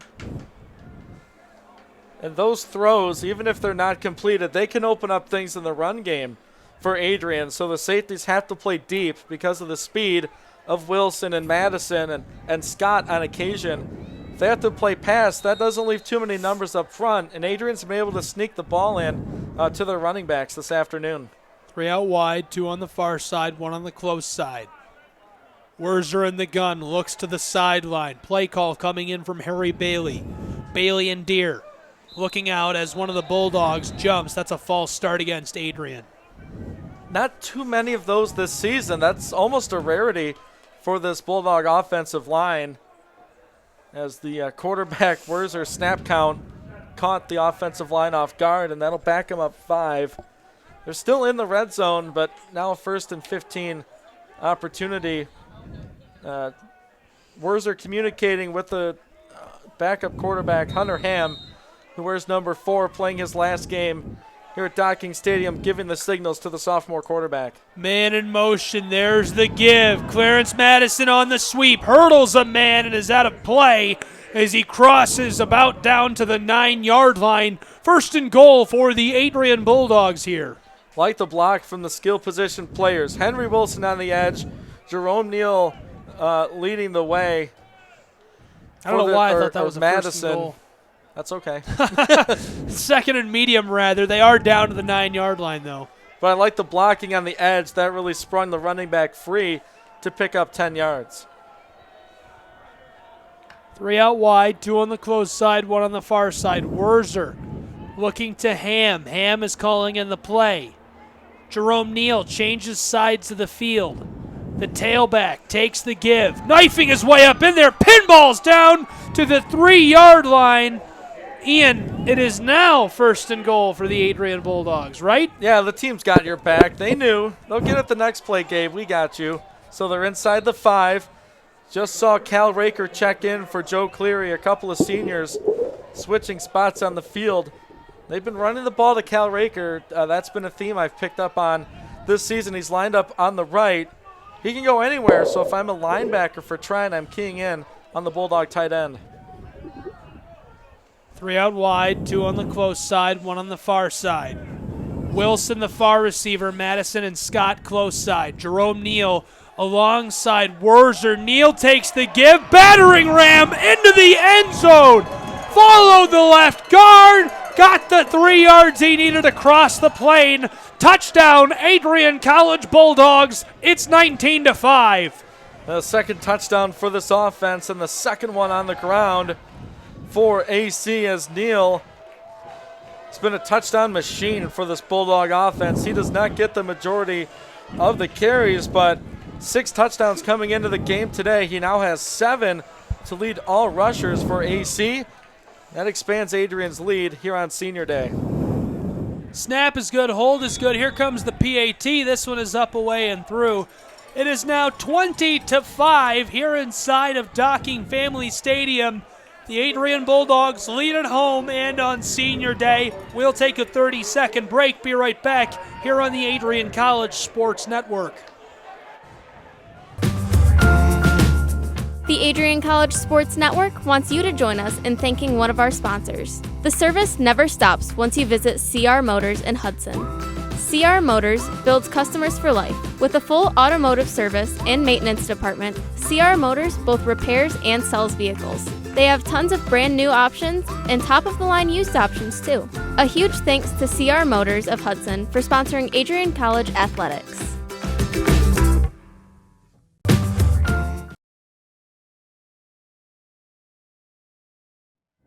Welcome back here on the Adrian College Sports Network. Gabriel Schrei here with Ian Wendt. Thanks for joining us live online on YouTube, Adrian College TV. We're on adrian.edu, wvac.adrian.edu.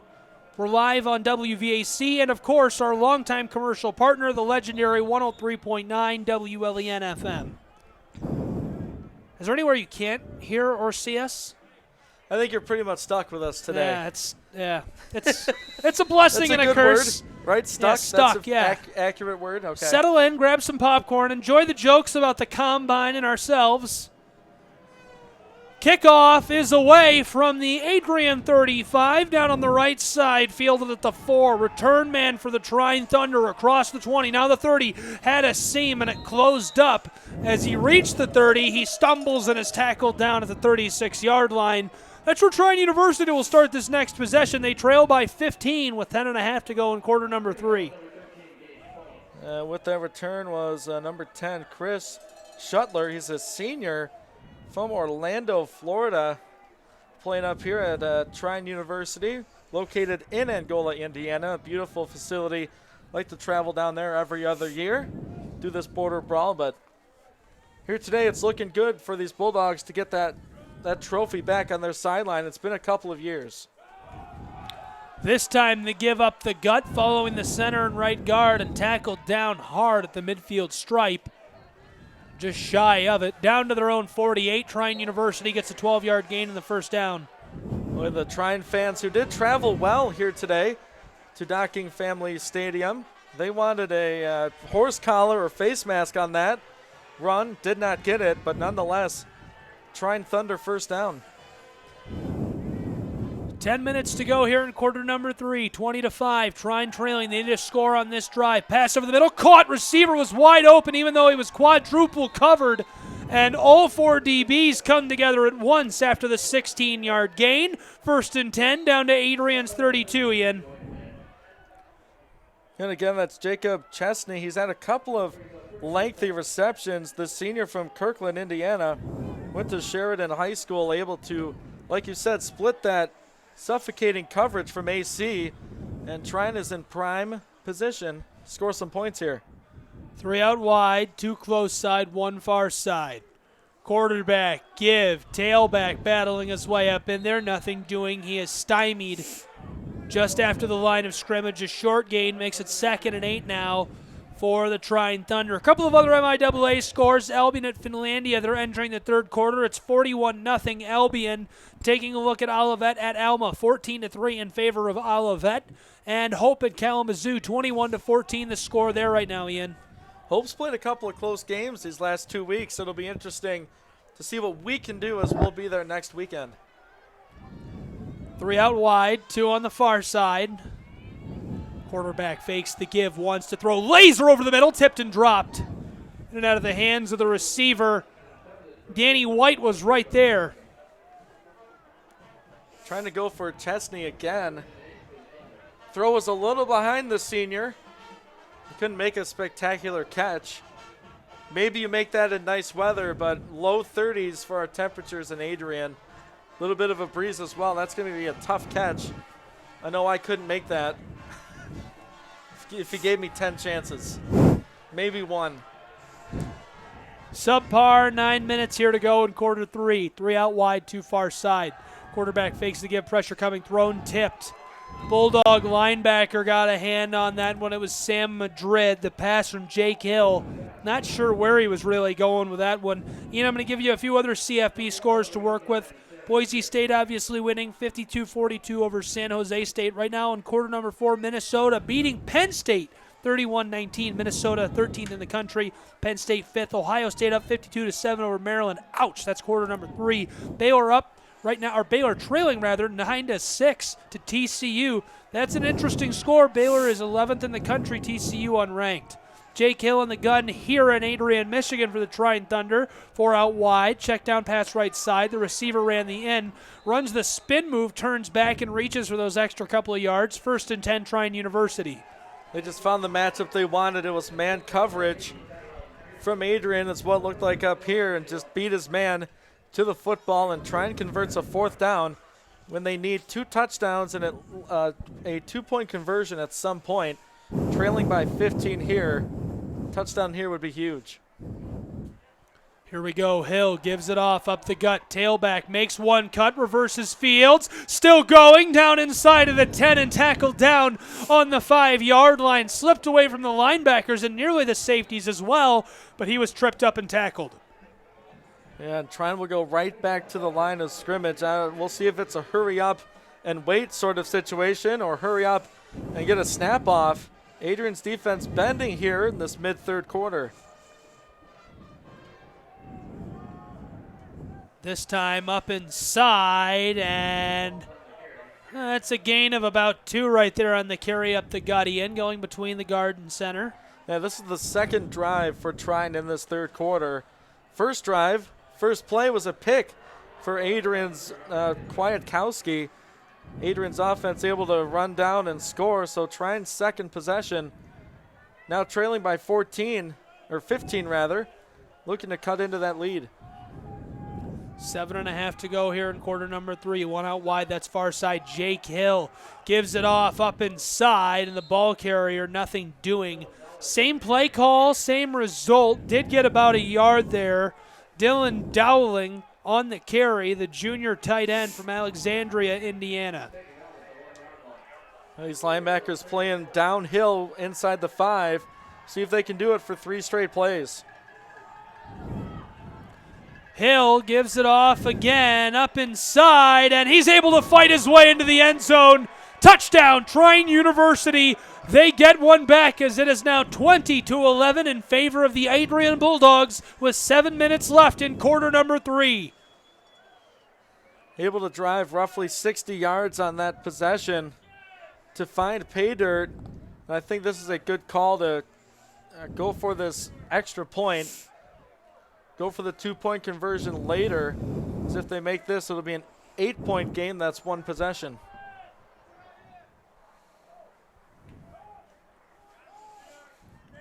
Kicker out there for the Thunder is Lucas Garza, the senior from Syracuse. Snap is good, hold is good. This one is up, away, and through. There you have it. 20-12 is the score right now. 7 minutes to go here in quarter number 3. We'll take a 30-second break. Be right back here on the Adrian College Sports Network. Wants you to join us in thanking one of our sponsors, Lenawee Recreation. Lenawee Recreation has been a staple of fun in Adrian for decades. Lenawee Recreation offers bowling, fun, games, and so much more. Lenawee Recreation offers ZZ's Bar and Grill. It has a variety of lunch and dinner options available. Lenawee Rec is located on College Ave in Adrian. A huge thank to Adrian's Bowling Alley and Barside Grill for sponsoring Adrian College Athletics.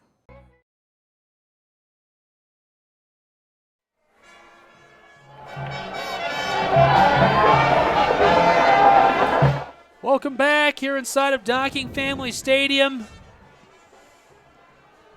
Adrian College Marching Band letting us have it. 20-12 the score. 7:01 left in quarter 3. Gabriel Schrei here with Ian Wendt, Cammy and Wade in the booth with us. She's a silent player in this broadcast. Oh, she's holding up the camera, doing some good work. It's tough when you're standing right in between both of us. It really is. That would be a lot. It really is. I don't blame her. Hardest job on campus. Kudos to the cheer and dance team for Adrian College. Staying warm, keeping the fans excited. It's senior day for everyone. The band, cheer and dance team, and of course the football team. Here this afternoon, beautiful weather for November. Kickoff is away. Fielded back on the 15-yard line. Bulldog man dropped it, now picks it back up, has a seam across the 20. Down over the 25 and tackled down as he reaches up to the 28-yard line. 1st and 10, Adrian Bulldogs. They'll work from left to right on your radio dial for those of you with us on air. Yeah, relatively long drive by Trine that last time out. Able to get 7 points out of it. Defense out there for quite some time for Adrian. So if you're this offense, of course you want to score points every time you get the football. But most importantly, you want to take time off of this clock. The running game has been their friend so far today. Werzer was the offensive player of the week for the second time this season in the MIAA last week against Finlandia. Here's the give left side. Tailback cuts up the edge, has some space, stays on his feet, now across the midfield stripe, and goes down at the 48-yard line. 1st and 10, Adrian Bulldogs. Gorgeous little 20-yard gain right there. What I was going to say, Werzer is 9 for 17 today, only 99 passing yards. That tells me that the sophomore is due for a score. He is, and he's had opportunities, and he's missed a couple of throws here today. There have been some open receivers. I know Werzer can make those throws. You're right, Gabe. I think he's due for one. Werzer in the gun. 3 out wide, 1 on the close side, 2 on the far side. Tailback at his side. Werzer gives it off. Running back makes one cut and can't push the pile. He gets a gain of about 2 before he's thrown down hard by the Trine University defender, Hunter Hyatt, the senior. Now, the way the Bulldog offense is positioned right now, the wind is at their back, and that's where Jack has struggled in this ball game, is throwing the deep ball with the wind at his back. We'll see if he made some mental, physical, all those sort of things, adjustments in the halftime locker room. 3 out wide here on 2nd and 8 for Adrian. 2 on the close side. 4 receivers headed downfield. Here's a pass over the middle, dropped in and out of the hands of Henry Wilson, and you can hear the fans gasp and sigh. Oh, man, he had Wilson. He was right over the middle. That one I'll put on the Bulldog receiver. Werzer threw a dime right there. Wilson couldn't make the play. That had 6 points written all over it for number 7. The junior could not make the play. Oh, man, that was close. 5.5 left in quarter number 3. It's 20-12 in favor of the Adrian Bulldogs. 3 out wide, 2 on the close side, 1 on the far side. Wurzer in the gun. Tailback at his side. Wurzer wants to throw. Pressure coming. Laser over the middle. Caught, and Joe Cleary carries Adrian to a first down on the 9-yard gain. And he is still down. Looks to be shaken up after the catch and run. They're going to check on him here, folks. We'll take a 30-second break. Be right back here on the Adrian College Sports Network.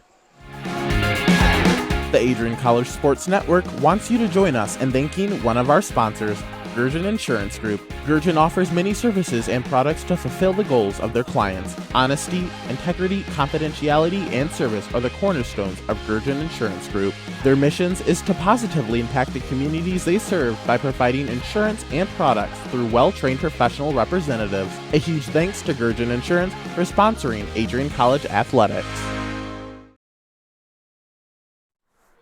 Well, good news for those of you at home. Cleary is up and at 'em and headed off of the field here inside of Docking Family Stadium, accompanied by Fetter. He'll head up the tunnel to get checked on here. 20-12 the score, 5.5 to go in quarter 3. Bulldogs offense still at work. 1st and 10 from the 37-yard line of the Trine Thunder. Gabriel Schrei here with Ian Wendt, Camion Wade alongside us. Trey Matthews working the top, Cam online. 3 out wide, 2 on the close side, 1 on the far. Wurzer in the gun. Tailback alongside him, fakes the give. Laser pass left side is dropped. That one was too low. That one is not on Wilson. It's on Wurzer. Yeah, and bringing some pressure for Trine. That was number 48, Hunter Haight, the senior linebacker from Summitville, Indiana. Just came flying in on Wurzer. A little uncomfortable back there for the sophomore. He couldn't put that football where he wanted to. But if you're going to take something good out of misses like that, as he missed low, no one else was going to catch that football. So if you're going to miss, that's a good way to do it if you're the quarterback. 5 minutes left in quarter 3. Wurzer in the gun. Same formation here on 2nd and 10. Check down pass, close side clearance. Madison makes a man miss and steps out of play. They blew the whistle, and then he took a shot from the Thunder defender. A late hit by Kayshawn Amison, the junior he's from Sandusky, Ohio, if I'm not mistaken.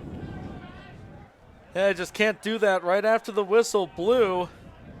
Madison had the first down, but he did step out a little prematurely.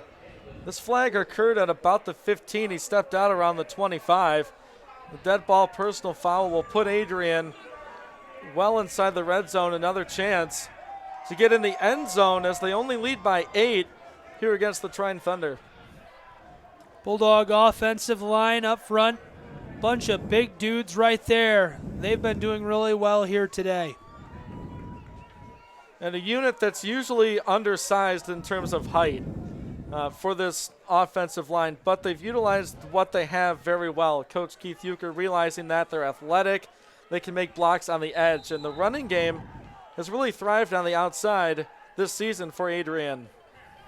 Same formation here on 1st and 10, now from the 18-yard line of the Thunder. Give far side, Trent Stone has the edge of the blocker, and the receiver bought in the space he needed to get into the end zone. Touchdown, Adrian Bulldogs. It's 26-12, 4:45 to go in quarter 3. Follow the block of Clark to the outside. As I just said, this team can thrive on the edges. They have speed. If they get a couple of blocks, they're loose and gone.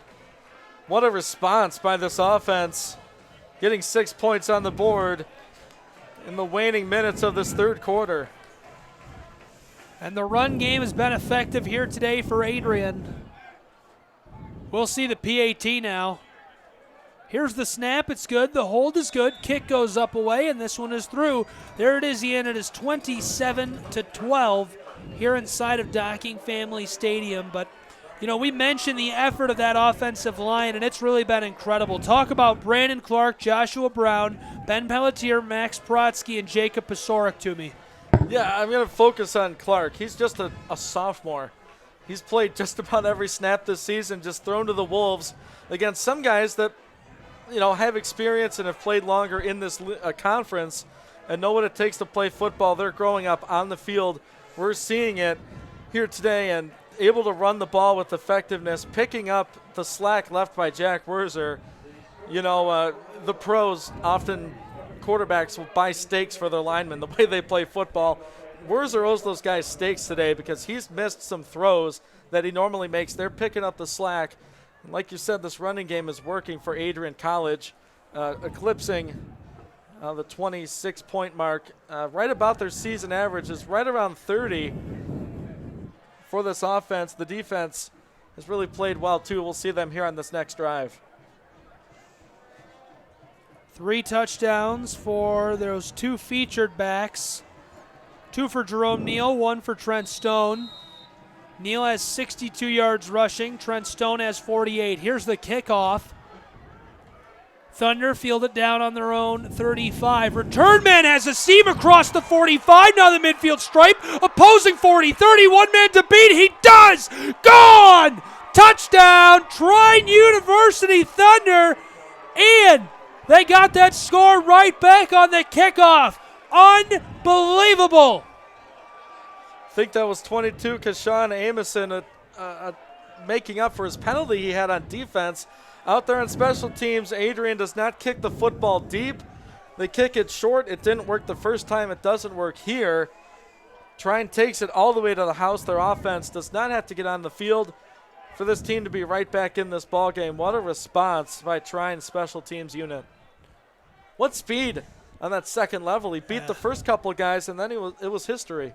That was electric. Snap is good, hold is good. Here comes the PAT. This one goes up, away, and through. It is now 27-19 here on the Adrian College Sports Network as these two teams take a break and get set for another kickoff. We will now take a break as well. We'll be right back in 30 seconds here on ACSN. The Adrian College Sports Network wants you to join us in thanking one of our sponsors, Lenawee Recreation. Lenawee Recreation has been a staple of fun in Adrian for decades. Lenawee Recreation offers bowling, fun, games, and so much more. Lenawee Recreation offers ZZ's Bar and Grill. It has a variety of lunch and dinner options available. Lenawee Rec is located on College Ave in Adrian. A huge thank to Adrian's Bowling Alley and Barside Grill for sponsoring Adrian College Athletics.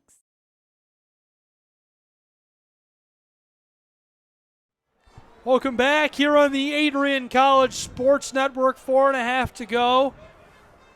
Here in quarter number 3, the score now 27-19. Trine University got a touchdown right back on the kickoff after a Bulldog touchdown. Their return man took it to the house. How about it? Yeah, nice play. Another short kickoff by Adrian. That must be part of the strategy to not kick it deep. And it's backfired when it hasn't given a Trine great field position. It now directly results in points. Now Adrian's offense back out on the field with an 8-point lead yet again.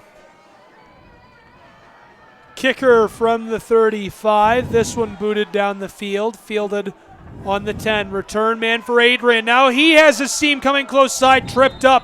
Took a shot to the knee before he could reach the 30.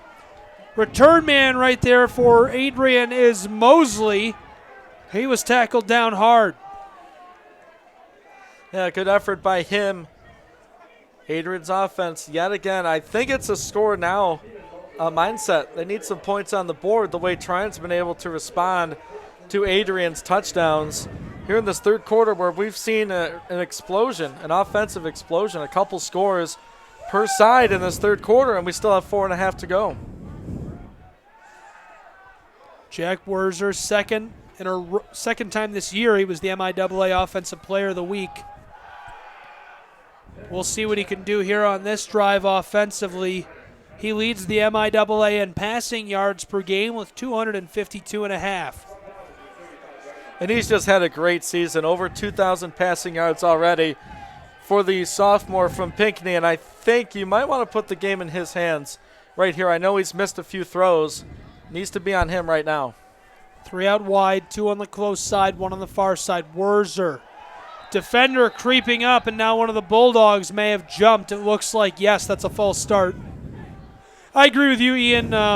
We've seen a couple of losses this year for the Bulldogs where after the game I said, how do you throw 80% of your passes complete and throw for almost 300 yards or throw for 300 yards, all these touchdowns and lose the game? That doesn't happen at any level. It just doesn't happen. It doesn't. I think sometimes it's a case of maybe scoring too quick. Yeah. You know, the defense doesn't get time to rest and make adjustments, and then they're right back out on the field. So at this point, I agree with you. You put this one all on Wurzer. Let him have it. Wurzer's got 3 out wide, 2 on the close side, 1 on the far. Man in motion. Wurzer wants to throw. Looking deep. Here's a laser close side. Caught by Madison. Makes the man miss. Across the midfield stripe and tackled down as he reaches to the 43-yard line of the Trine University Thunder. 1st and 10, Adrian Bulldogs. Normally, if you're the mind of an offensive coordinator and you're thinking, who do I get the ball to? You know, I have no talent. Who am I going to get the ball to? Who's going to make a play? That's not the case here for offensive coordinator Harry Bailey. He goes to bed thinking, gosh, how can I get the football to all these playmakers, Madison being one of them? Here's the give up the gut. Jerome Neal tumbling end over end like a turn top, gets 4 yards. And there's only one football. You know, he probably has dreams of Wurzer throwing 2 passes per play, 1 to Madison, 1 to Wilson. You know, it's hard to get everyone involved. Who's going to have the big game? It's been Wilson some days. It's been Donald Scott other days. Joe Cleary. Today it's Clarence Madison. He's done a good job of getting open, making moves after the catch. 2.5 to go in quarter 3. This time there's 3 out wide, 2 on the close side. Man in motion. It's Cal Raker. There's the give. Tailback following Raker in the right tackle, and nothing doing for him this time. He took a shot right there. Breaking into the backfield, Simeon Washington. Freshman made that difficult. Yeah, I think the linebackers for Trine have keyed in on Cal Raker being a focal point of this rushing attack. Followed him right to the football. Adrian tried the right side. Nothing doing there. When they've tried the edge, I think it's been the left side behind Clark has been where it's working. But a toss to the right has worked a couple of times. Trying to mix things up on 2nd down. 38 yards from the end zone. Here comes Adrian. Bulldogs have 3 out wide again. Trent Stone, the tailback. Check down pass to him as he heads out left. Stumbling, stays on his feet. Simeon Washington is right behind him and tackles him down as he gets a gain of about 4 there. Makes it 4th and short here for Adrian. They lead with 95 seconds left in quarter number 3, 27-19, Ian. Yeah, they're in no man's land. A little too far for West to kick a field goal. This would be 50-plus for him. I'm sure he can kick it in warm-ups, but not in game time as the Bulldog running back, that was Stone. He's slow to get up. Yeah, Stone's a little shaken up, so as they check on him, we will take a 30-second break. Be right back here on the Adrian College Sports Network. The Adrian College Sports Network wants you to join us in thanking one of our sponsors, the Carlton Lodge of Adrian. The Carlton Lodge offers a comfortable and convenient lodging experience. Carlton has spacious rooms and suites, fit for a peaceful night's sleep. Their amenities include a hot tub and pool, a 24-hour fitness center, a business center, and much more. A huge thanks to Adrian College's choice of lodging for sponsoring Bulldog Athletics.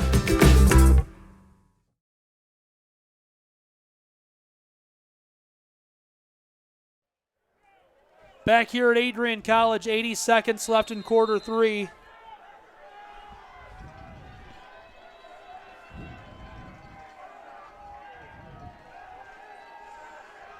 Fourth and short from the 33-yard line. Bulldogs quarterback. It's the same formation. They've reversed sides of the field, though. 2 receivers on the far side. Tailback motions across. There's the give. He's fighting forward. Looks like that's good for first down yardage. Yes. He reaches down to the 32-yard line. 1st and 10, Adrian Bulldogs. That's a gutsy call to run the football on a 4th and 1 and a foot. Bulldogs get just enough. I love it. That's a Jim Deere classic right there. Stick it up in there. Get that 2 yards you need. Jerome Neal did it. Jerome Neal runs the football Adrian College style. And he's emerged as that secondary running back for this team, and they can run about 3 or 4 guys out there with Randall, Neal, and Stone, who came up hurt after carrying the ball a couple of plays ago. They're actually going to measure this one. Looked like he had it from the initial call. Yeah, I can't believe they're going to measure this one. They walk back that initial mark, and they say that was shy. 1st and 10 for Adrian and the Bulldogs here. Yeah, he got it by about half a yard. First time we've seen a measurement all season, right?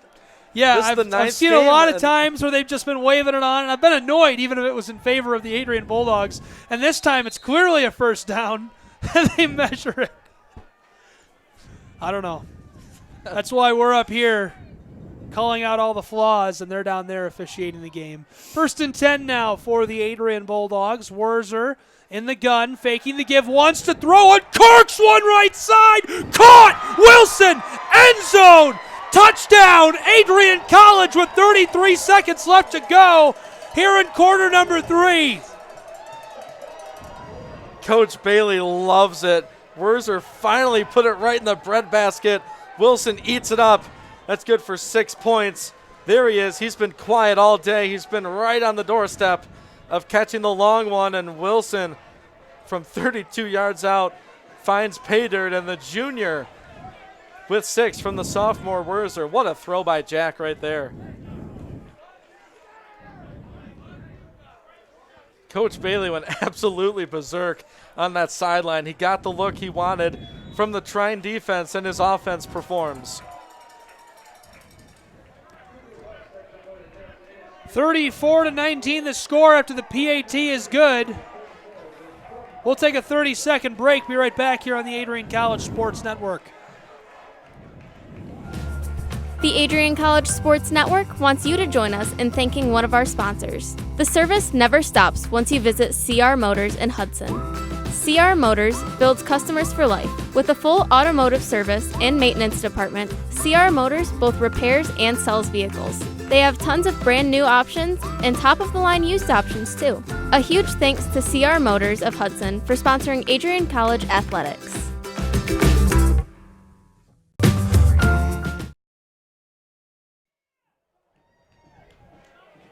Welcome back here on the Adrian College Sports Network. 33 seconds to go here in quarter number 3, Ian.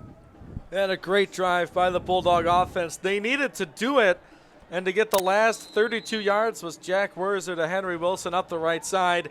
He beat the corner to the football, made a play on it, and the lead is stretched back up to 34-19. Return man across the 25, now the 30, slips one at the 40 and finally dragged down as he reaches to the 46-yard line. 1st and 10, Trine Thunder there. Well, I tell you what might be the most impressive facet of this game for the Trine Thunder is the kick return. I'll tell you what, they have had great starting field position when they get the ball in their hands on the kick return.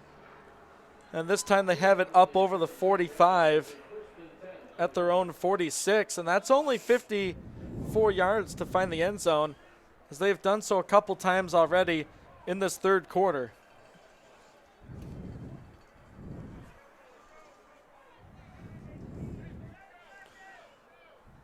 Thunder out there, 3 out wide, 2 on the far side, 1 on the close side. 1st and 10 from their own 46, faking the give, rolling right. Hill wants to throw, going to run with it. Almost took a shot and is out of play. Just shy of the 45, a loss of a couple right there. That's a long play to defend for Adrian's secondary, and they do just that. Nowhere to throw the football, and the quarterback forced to run out of play, and the clock will run out of this third quarter. What a quarter it was, I'll tell you what. We'll have to go back. I think there were 5 touchdowns. 3 for Adrian, 2 for Trine. The offenses erupt in the third quarter. Yeah, quite the third quarter of action here on the Adrian College Sports Network. And boy, was it a fun one, Ian. The score now 34-19 heading into the final quarter of action. What do you think of that third quarter? What are the implications going down the stretch here? Well, the lead is 15, so Trine will need to obviously score a couple of touchdowns. An extra point and 2-point conversion would tie the ball game, that being Adrian doesn't score again, but I don't see that happening. Jack Werzer has figured it out. That was a great quarter for him after a sluggish start to this ball game. The running game has been performing well for both teams, I'd say, Trine and Adrian. The Bulldogs converting those great runs to points. Trine just getting in position to score a couple of times in that third quarter. But I expect a couple of more big plays, whether it's from a defensive player. We've seen one from Kwiatkowski for Adrian College with the interception to start the third quarter. That just had a lot of stuff happening in that third stanza here this afternoon. Trine will get maintain possession here. They'll have the wind at their back, which is good for them if they want to throw the football to get back into this game.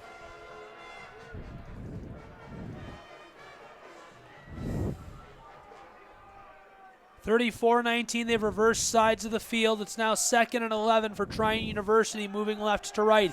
Hill wants to throw in the gun, lets one go left side. His intended receiver was open, and he was just off the mark right there.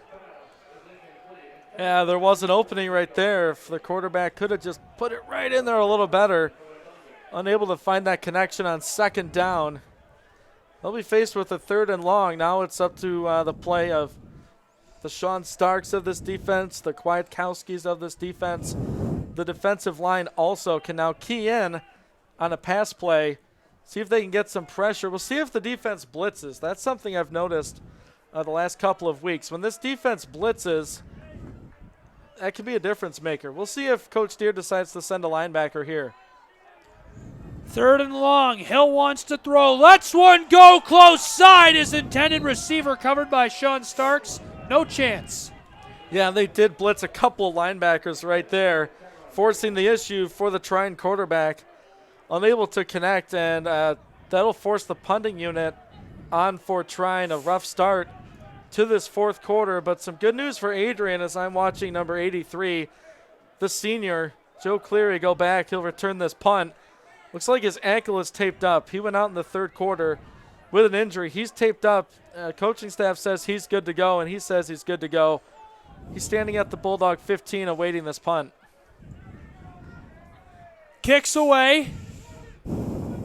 Fielded back on the 7-yard line. Return man tackled down as he only reaches up to the Adrian 10, so they'll have to go 90 yards if they want to score here. And that's a good move by the senior tight end and return specialist Joe Cleary as he gets some high fives on the way back to the bench. If he doesn't pick up that ball and fall forward, they could have been looking at another pinned inside the 1. Trine's done that already here today. Heads up play by Cleary to fall on that football to give Jack Werzer some room to breathe in that Bulldog backfield.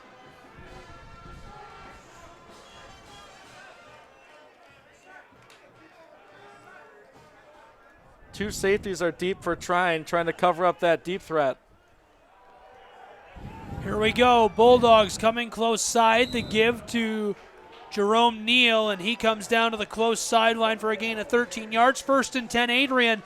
Ian, it's senior day. The sun is peeking through the clouds. 14 and a half minutes left in the game, and Adrian is rolling. They're up 34-19. Is that what that bright thing is in the sky? That appears to be the sun. Is that what they call that? Okay, it's been a couple days. Thanks for showing up, Mr. Sun, in the fourth quarter of this Bulldog football game. It's senior day here today. Maybe the wind will die down too. That'd be nice. Not a chance. 3 out wide, 2 on the close side. There's the give. Right up the gut and following the right guard and right tackle. Not a whole lot of space for Neal. He gets 4 yards. It's 2nd down now. The Thunder utilizing a couple of deep safeties in this defensive set, and you have to. With the speed this offense has, with the Madisons, the Wilsons, the Scotts, the Clearys, the speed they have to respect that. They have to play deep. And when they do that, that gives you matchups inside to run the football. Neal, Randall, and Stone have taken advantage of that today. Close side, Clarence Madison. Not a whole lot doing right there. He lost 2 yards. It's 4th down now. Yeah, nice. Or 3rd, rather, excuse me. Good individual effort. It's number 25 for Trine. Tagliaferri, he is a freshman from Angola.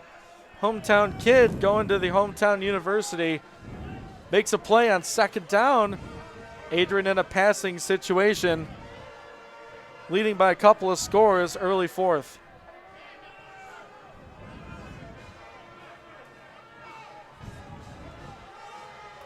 Clock running. Wurzer back in the gun.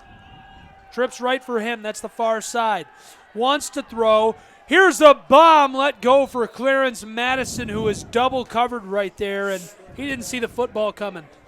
Yeah, Wurzer felt the heat right there, and that was a good ball by him just to get it out of there. Neal with a good blitz pickup, but Trine dialing up some pressure on a 3rd and long.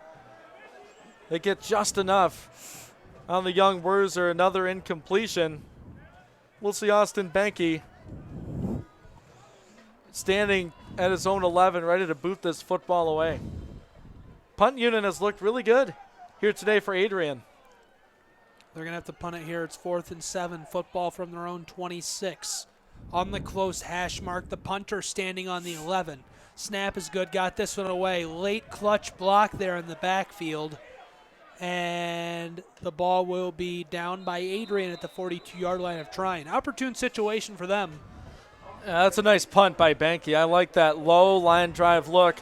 Adrian's special teams are really fearful of the Trine return men here today. All the kickoffs have been short for the most part. They've been burned on one. Trine took it back to the house.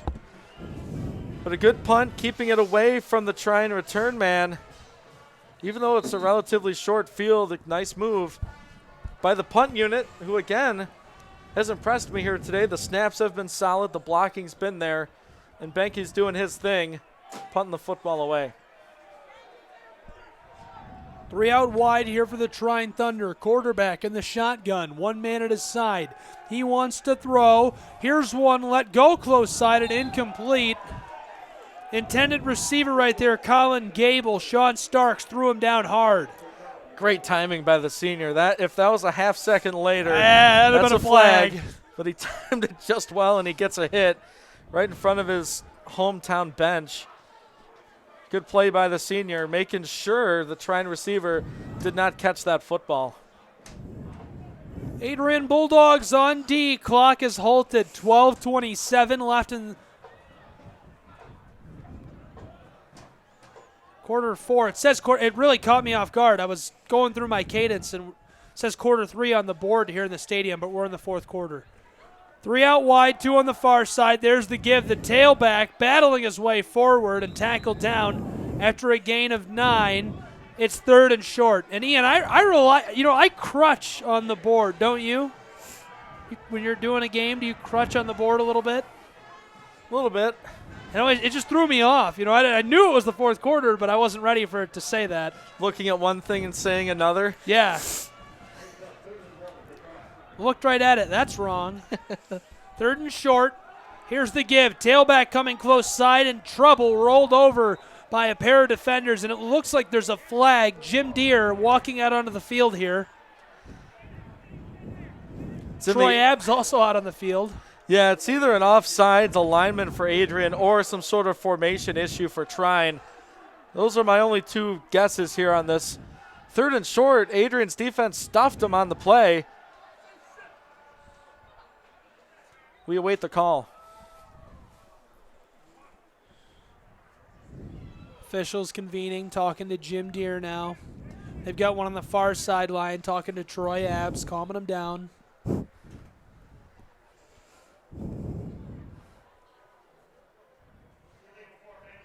Illegal formation is the call against Trine University and the Thunder. So they'll march back Trine's offense. Yeah, and it was a 3rd down stop, so it would have been a 4th down and 1. You think Trine's going for a 4th and 1. So the thinking here is put him in a 3rd and 6.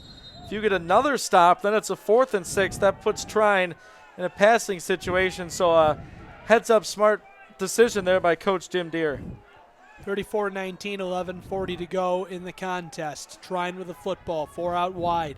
Quarterback back in the shotgun. That's Jake Hill. Hill wants to throw, looking left. Pressure coming. Steps up, climbed the ladder and avoided the defenders. 1st and 10 on the scramble by the quarterback. Nice play by the Thunderman.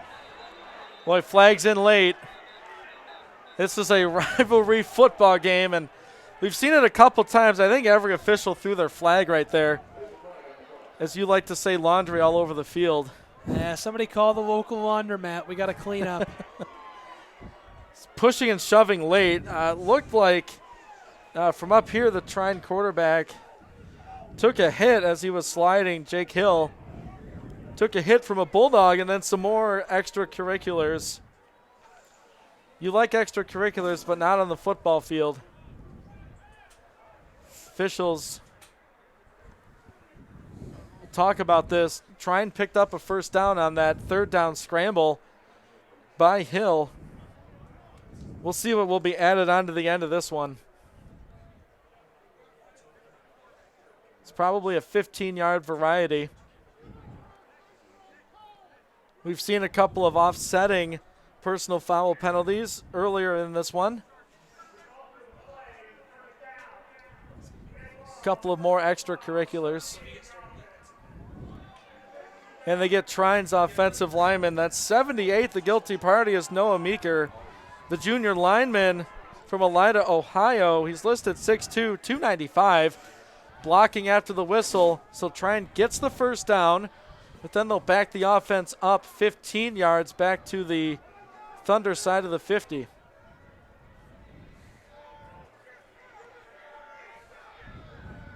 Trine's coaches, I'm sure, wanted a hit on their quarterback, Hill. They didn't get that. Instead, the officials flag Meeker with a personal foul.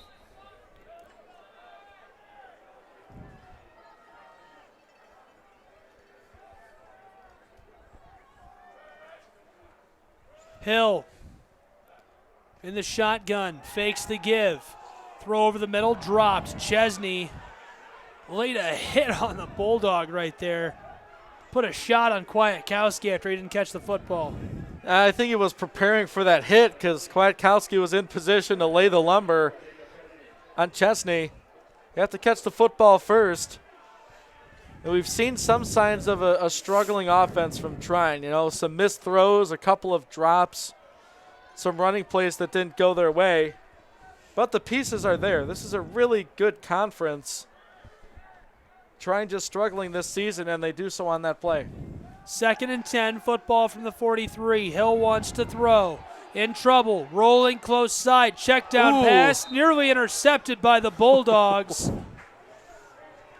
Danny White slid for that one, got a hold of it, but he was out of play, and I thought he had it. Get a hold of Coach Craig Rainey from the baseball team. Nice sliding catch, but you're right, just out of play as White broke on the football. Instead, the pass falls incomplete on another 3rd down for Trine as Adrian brings in some pass rushers and an extra defensive back.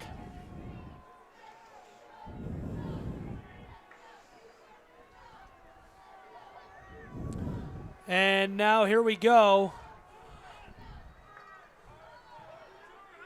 3rd and 10. Hill in the guns, got 4 out wide, pass over the middle, again nearly intercepted by the Adrian Bulldogs. They're saying this one hit the turf as well. Kwiatkowski right there playing center field. Underthrown by Hill. That's another failed conversion on 3rd down, and this time being a 4th and long. For the moment, Trine brings out their punt unit. Bulldogs brought some pressure on the 3rd down look, forcing Hill to throw that thing before he wanted to, and the drop on 2nd down comes back to bite Trine. Here comes the punt. This one is away. Fair catch by the Bulldog man down on the 23-yard line. That means it'll be 1st and 10 Adrian. Just under 11 minutes left in the contest. They lead 34-19 here in MIAA football action on the Adrian College Sports Network. Gabriel Schrei here alongside Ian Wendt. What a great contest so far. It sure is. Playing for hardware. We've said it all day, and we've thought about it all week, that Border Brawl trophy. It's been a couple years since Adrian's had that in their trophy case. This team putting up a great fight here today. So is Trine. They came to play, try to bring the hardware back home with them. Looking at Joe Cleary make that catch on that punt return, he is not 100% for the Bulldogs. So expect to see Cal Raker for the most part on offense. Wurzer has 3 out wide, 2 on the close side, 1 on the far side. Check down pass. Clarence Madison runs the juke move and stumbles. He's tackled down as he reaches to the 26-yard line. A gain of 2 there. Now 2nd and long.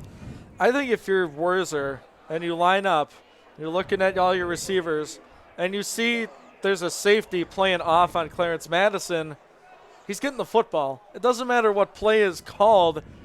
As soon as he gets it, he's looking for Madison because he can make plays on the edge. 3 out wide, 2 on the close side, 1 on the far side for Adrian. Wurzer in the shotgun. Jerome Neal alongside him. Jerome Neal will get the football. Heads far side, following the tight end and the right tackle on a flag. That's got to be holding. Would have been a 1st and 10, but defensive end flailing his arms there saying, hey, he's holding me. Yep, just bringing the attention to it. It was definitely a hold against Adrian College. That'll back them up. Not too many penalties in play, I should say, called in this game. A couple of personal fouls after the fact. Back them up about 10 yards from the spot, and they'll redo 2nd down. Wipes away a very nice run from Neal, who's had himself an afternoon. The freshman has on senior day. He'll be a guy in a few years we'll be saying, man, what a football player for this program. He came in as a freshman, one of many that had to prove themselves and get some playing time, and he has done that in a big way. You see him playing time really from, I'd say, week 2, week 3 on. He's been a very important part to this Bulldog offense. 2nd and long now. Football down on the 16-yard line. Wurzer in the gun, 3 out wide. 1 on the far side, it's Wilson, man in motion, and he fakes like he's going to go to the sweep, then throws it to him. That's a backwards pass and a fumble. Scoops it up and running with it. Clarence Madison pushed out of play after scooping up his own fumble right there. What a heads-up play by Madison. That, you're right, it was a live ball. Wurzer knew it. He made a mistake. As soon as he threw the football, he knew it. But his wide receiver bails him out and picks up a couple of yards on 2nd down. Sometimes you'd rather be lucky than good. A fortunate bounce for Adrian. They maintain possession, but it'll be a 3rd and long, backed up deep inside their territory. 3rd and long for the Adrian Bulldogs. 9.5 to go in the contest. Trips right. Wurzer fakes the give. Wants to throw. Howitzer left side, incomplete. Cal Raker there, the intended target. Football stripped away by Jordan Smith, the sophomore. I like that play call. I like to go to your blocking tight end, Cal Raker. In there for the injured Joe Cleary. Joe playing special teams, I'd say exclusively from here on out, as he's had a visible limp since taking a hit in that 3rd quarter. But a nice effort by the senior Raker to go for that football, just unable to come down with it. We'll see Austin Banky yet again. 34-19 the score in favor of Adrian College. 9.5 to go in the game. Bulldogs punting away the football right now to the Trine University Thunder. Takes a Trine-friendly skip at the 50-yard line. Return man crosses that midfield stripe. That's and then a the flag. 40. He takes a late shot. Flags flying all over. And he's still down on the Bulldogs sideline after he took that hit. He was crunched by the Bulldogs. Yeah, grabbing at his hip is number 34, Jacob Chesney. That hit late at the Adrian 35-yard line. There's another flag back at the Adrian 20. Things starting to get chippy here in this border brawl. Of course, the close proximity between these two schools. Trine, located in Angola, Indiana. Not too far away from Adrian, Michigan, hence the name, the Border Brawl. Seen a couple of late hits on both sides. Adrian's certainly guilty on the one on Chesney. Not sure what happened back at the 20, so if it's 2 against the Bulldogs, could be 30 yards added on to the end of a very good return. But again, the officials taking their time. They want to get this call right.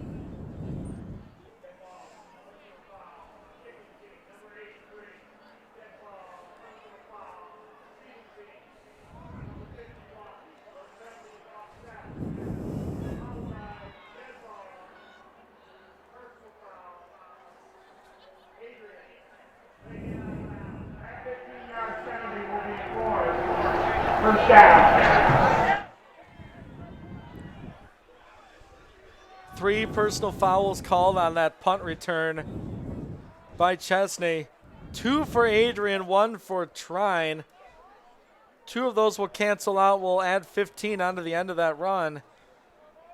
Looks like the ball will be right around Adrian's 21 yard line, where Trine will get things going. They trail in this one by a couple of scores, but they're in position to get 6, possibly 7 points. 1st and 10 now for Trine University's Thunder. You said it best. They trail by a couple of scores. It's 34-19. 9:13 to go in today's contest as the hometown Adrian College Bulldogs, Lenawee County's NCAA football team, are leading here on Senior Day. 3 out wide, 2 on the far side. Quarterback fakes the give. Throw downfield. Price, it's caught and dropped, but a flag back on the 10-yard line. There's also a flag down on the goal line, and the Bulldog is still down. Well, we'll sort these things out. Not sure if it was a hit on a defenseless player at the goal line and pass interference against Adrian. Boy, flags are flying. We'll take a 30-second break while they sort everything out. Be right back here on the Adrian College Sports Network. The Adrian College Sports Network wants you to join us in thanking one of our sponsors, Gurgen Insurance Group. Gurgen offers many services and products to fulfill the goals of their clients. Honesty, integrity, confidentiality, and service are the cornerstones of Gurgen Insurance Group. Their missions is to positively impact the communities they serve by providing insurance and products through well-trained professional representatives. A huge thanks to Gurgen Insurance for sponsoring Adrian College Athletics. We're back, still checking on that Adrian Bulldog down end goal here.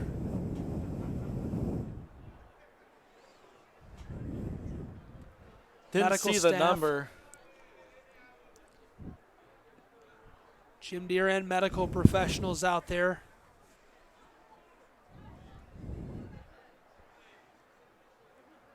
Hopefully he's all right.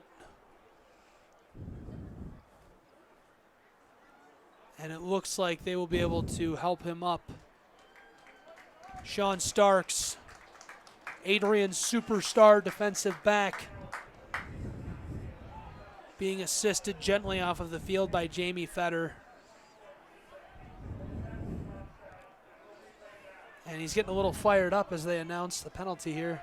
Yeah, a couple of penalties. Offsetting yet again. It's been a popular word today, is offsetting penalties. They got Starks with a pass interference, but Trine offensive lineman blocking downfield was 72 Chance Wilson.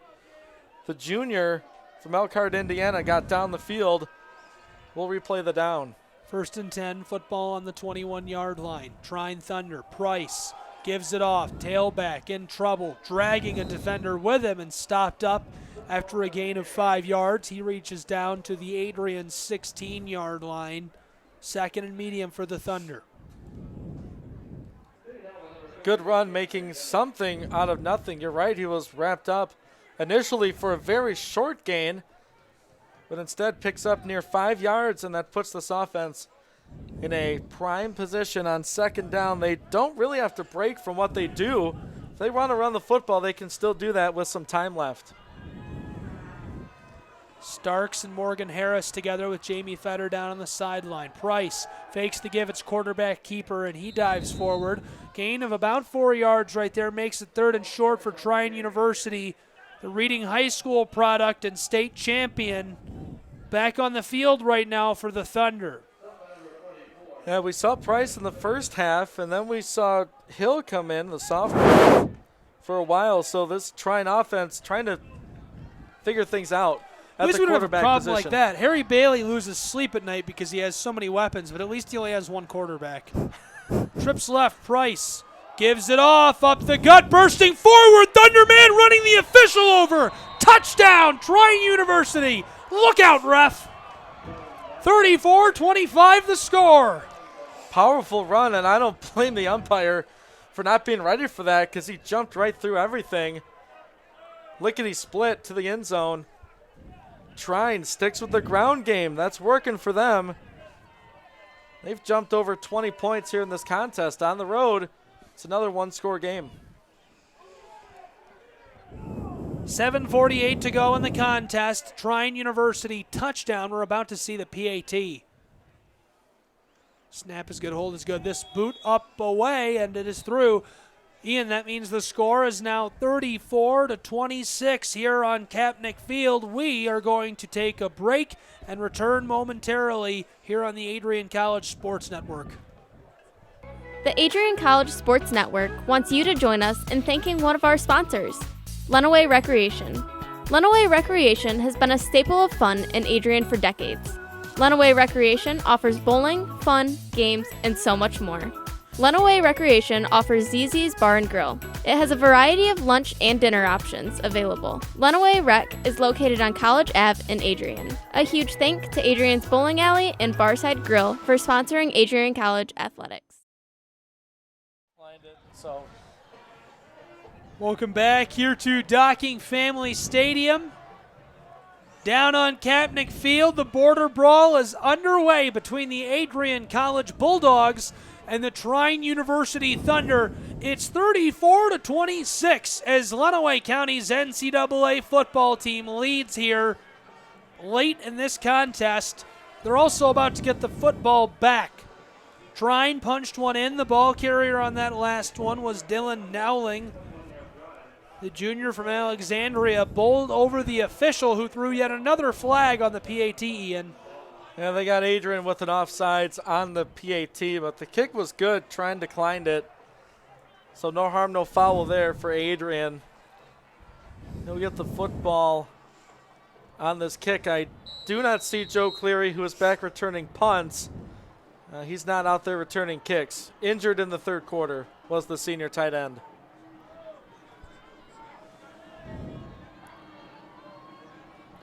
Ryan Hibbets, the junior, sending this one away. Here we go, 7:40 to go. Adrian getting the football back. This one skitters through the return man's hands and out of play.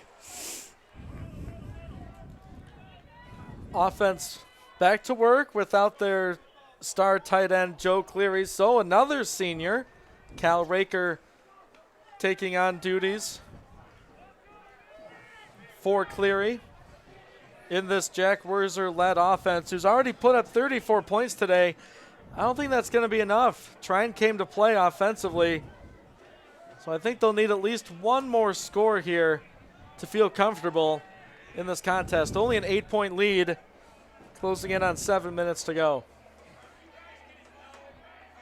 8-point differential. Adrian with the football, moving right to left. There's the give. Jerome Neal follows the tight end on the left side, and the left tackle went between the two, pinballed off of two defenders, and rolled forward down to the 31-yard line, a gain of 6. I like the way Cal Raker blocks, and the only reason I point out when they're in a running situation they follow him is because that's the way to go. You know, he's blocked so well for this team, not asked to catch a lot of passes, just doing his job. In this Harry Bailey offense, they ask him to block. He says, yes, coach, I'll block for you. Does a nice job right there. 3 out wide, 2 on the close side, 1 on the far side. Werzer in the gun, Jerome Neal alongside him. Second and medium, check down past Clarence Madison, and he is reefed down to the turf as he steps out of bounds. Dragged down hard by Jordan Smith. And that apparently is good enough for a first down. Looked close, but I guess Smith threw him over the yard to gain. So they'll give Madison with another reception, who's leading, I'd say, all receivers today with receptions. Probably yardage as well, as Clarence Madison came to play today. 6.5 to go here in the contest. Wurzer in the gun. Same formation here, Ian. Different personnel. Wilson is the far receiver. Close receivers are Donald Scott out wide. Madison in the slot. There's the give. Jerome Neal follows the right tackle. Twirling forward and finally comes to a rest after a gain of 4 yards. Went inside of the right tackle. Right guard able to seal up the edge a little bit. Had a nice little hole to dive through. For the most part, this offense has one first down. You talk about, well, it's winning first down and being ahead of the chains. It's getting 3 or more yards on first down. Puts your offense in a position to call whatever you want on second down. Makes the defense guess, stay in more of their base looks on second down. Same formation, same personnel, Ian.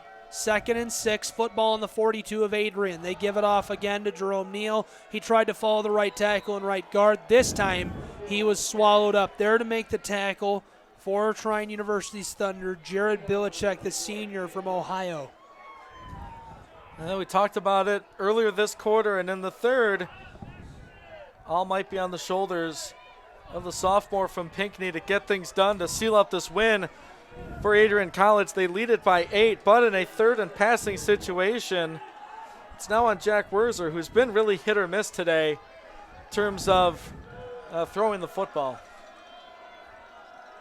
3rd and 6 to go from the 42. Wurzer fakes the give, wants to throw, pressure coming, lets one go over the middle, tipped and dropped. 2 players battling for possession of the football. On the defense right there was Jordan Smith for Trine University's Thunder. I believe that's Wilson who was competing with him for it. His jersey is scrunched up and hard to read in the first place. A tough spot to put your offense in after an unsuccessful run on second down. Put the offense in a throwing situation. Trine was ready for it. Put a couple of extra DBs in the game. So a couple of wins for Trine. They get the stop on 3rd, and the clock stops with 4:59 to go. 4 minutes, 59 seconds to go. An 8-point football game. Bulldogs punting it back from their 42. Fielded down near the 40. What is going on the close sideline? That is not the example of sportsmanship that the MIAA stands for. Yeah, that's 55. Adrian Neville, the freshman from Muncie, just tackled the Bulldog gunner right in front of the Bulldog bench, or sideline rather. Fans and staff in disbelief. The Talking Stadium, you cannot tackle a player that does not have the football. That's a miss. That's a miss. I'll say it right here. That's a miss from this officiating staff.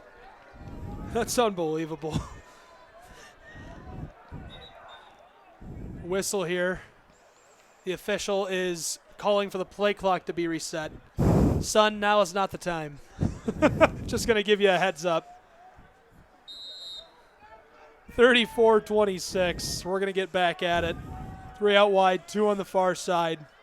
NCAA football here on the Adrian College Sports Network. There's the give up the gut. Thunder man stopped up after a gain of about a half a yard. 2nd and long now for Trine. 34-26, 4.5 minutes to go. Trine has to score, Ian.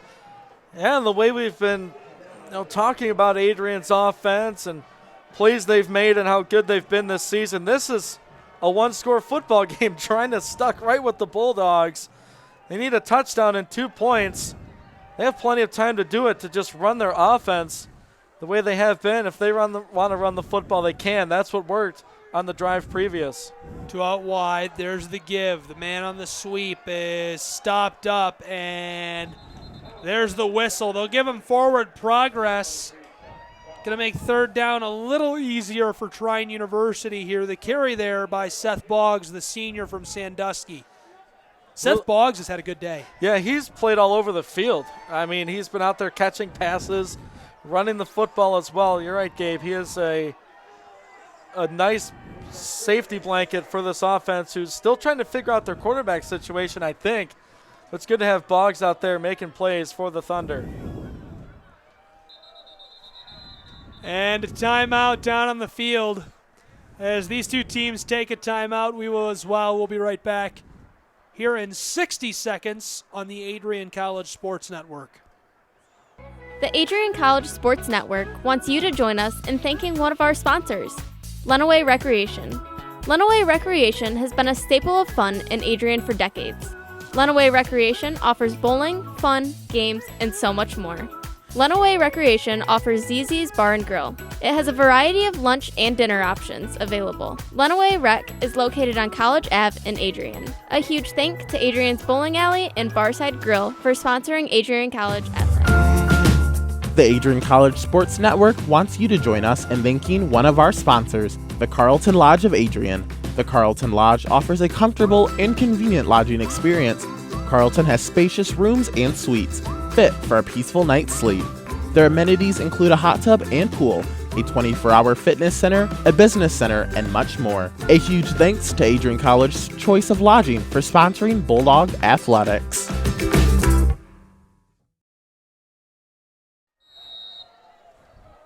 Welcome back here to Docking Family Stadium here in Adrian, Michigan, down on Cap McNeil.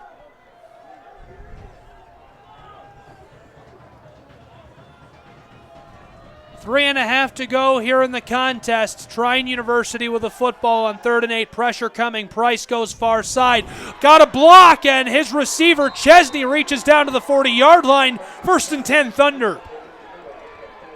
First screen pass we've seen from Trine.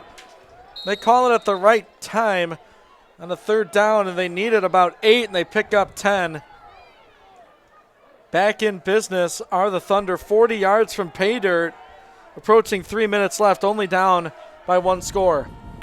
Here's the give, close side. Running back across the 40, slips one, and slipping his way down to the 35, makes it 2nd and medium. 3 minutes to go here, Ian. Good play on 1st down. They get half the yardage needed. They're still not in hurry-up, score right now mode. Are the Thunder. They can still take their time, get the play call in, set things up on offense. Faking the give. Price wants to throw, goes deep and incomplete.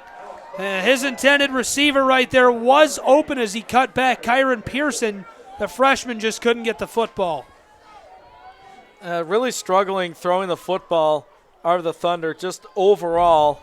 In particular on that play as well. I think this coaching staff is really trying to see who's our throwing quarterback, who can make those plays. Trine's missed quite a few opportunities, and they're still in this game. Just a tough miss right there on 2nd down. 3rd and medium, football on the 35-yard line of Adrian. Trine University with it, 2.5 minutes to go. There's the give right up the gut, tailback, tackled down. He got about 3 yards. It's 4th down and 2 to go. Adrian saying they got the football, Ian. Now the far official saying the knee was down from the running back. I think that was Boggs again with a carry for Trine. That's a 4th down play coming up. Bulldogs trying to get their fans into it right here. Here we go. The loudest I've ever heard it here at Docking Stadium.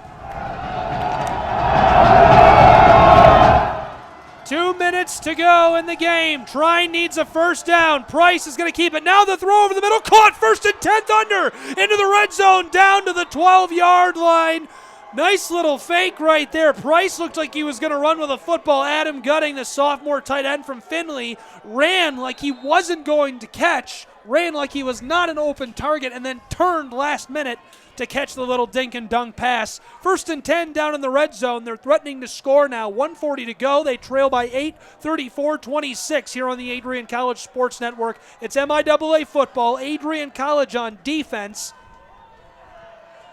Trine University on offense. Gabriel Schrei here with Ian Wendt. Ian, 3 out wide on this play, 2 on the far side. Price fakes the give, wants to throw, pressure coming, throws the stiff arm, escapes one, lets it go for the end zone, incomplete on a flag. They throw the flag saying Danny White. No, I think they got a lineman downfield and another flag. Flags all over the place. I didn't mean to cut you off, but they're... Public address announcer just said flags all over the place, too. That's when you know it's bad. Yeah, they're going to get the lineman downfield on Trine. The coverage was, on my mind, spectacular from the Bulldog defender. They get the lineman downfield. They thought their quarterback was going to take off and run with the football. He did not. So not only is that an incomplete pass, not sure if Deere's going to accept the penalty or not. He'll decline it. Make it a 2nd and 10. That's the right move. I was sure that was pass interference right there. We do not have the benefit of replay up here. There was definitely pushing and shoving, but I was looking at the play. I thought the coverage was good, and they get the lineman downfield against Trine. 3 out wide, 2 on the far side. Price in the gun, fakes the give, wants to throw, takes a shot as he ladles it for the end zone. It's incomplete, intended for Colin Gable. Tight coverage in the back of the end zone. Kwiatkowski back there doing his thing. He has an interception on the afternoon. Really tight coverage. Trine looking for a flag right there. They won't get it. So with the minute 14, 2 timeouts for Trine. They have the football and they need 10 yards for a first down. Getting loud here inside of Docking Family Stadium. 3rd and 10 from the 12. Price is in the gun and there's a timeout down on the field for the Adrian College Bulldogs. Ian, 74 seconds to play here in this NCAA contest. I like this timeout by Coach Deere and his defensive staff because if Trine has a trick play up their sleeves, I think they're running it on this 3rd down. Sort of a reverse look, double pass, things of that nature. Adrian got beat on a jump pass from the quarterback to the tight end earlier in this drive to convert. So they want to make sure these guys play in their gaps, they play their spot, what they're supposed to do, where they're supposed to do it. A nice utilization of the timeout. Adrian has 2 available. They have to stop trying on 2 consecutive plays to get the football back. Field goal does you hardly any good if you're trying. They need 8 points to tie the game. Yeah, Ian, an 8-point football game with 74 seconds to go. Trine University, if they want to stay in this one, needs to score a touchdown right here, right now, and then convert the 2-point conversion. Adrian has a solid defense. This is going to be tough. They've played well today. This defense does play well at home. They played well against Alma a few weeks ago. They need to make 2 plays here on defense. 74 seconds to go. 3rd and 10 from the 12-yard line. Trine University with the football. They trail by 8.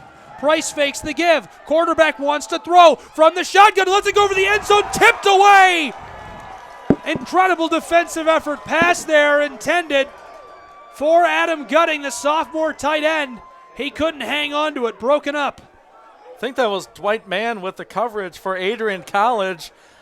The sensational linebacker runs with the tight end all the way to the back corner, gets in the way of the pass. This is the ball game right here. This is the ball game. 3 out wide, 2 on the close side, but another timeout. 68 seconds showing on the clock. This time we will take a 30-second break with them. Be right back here on the Adrian College Sports Network.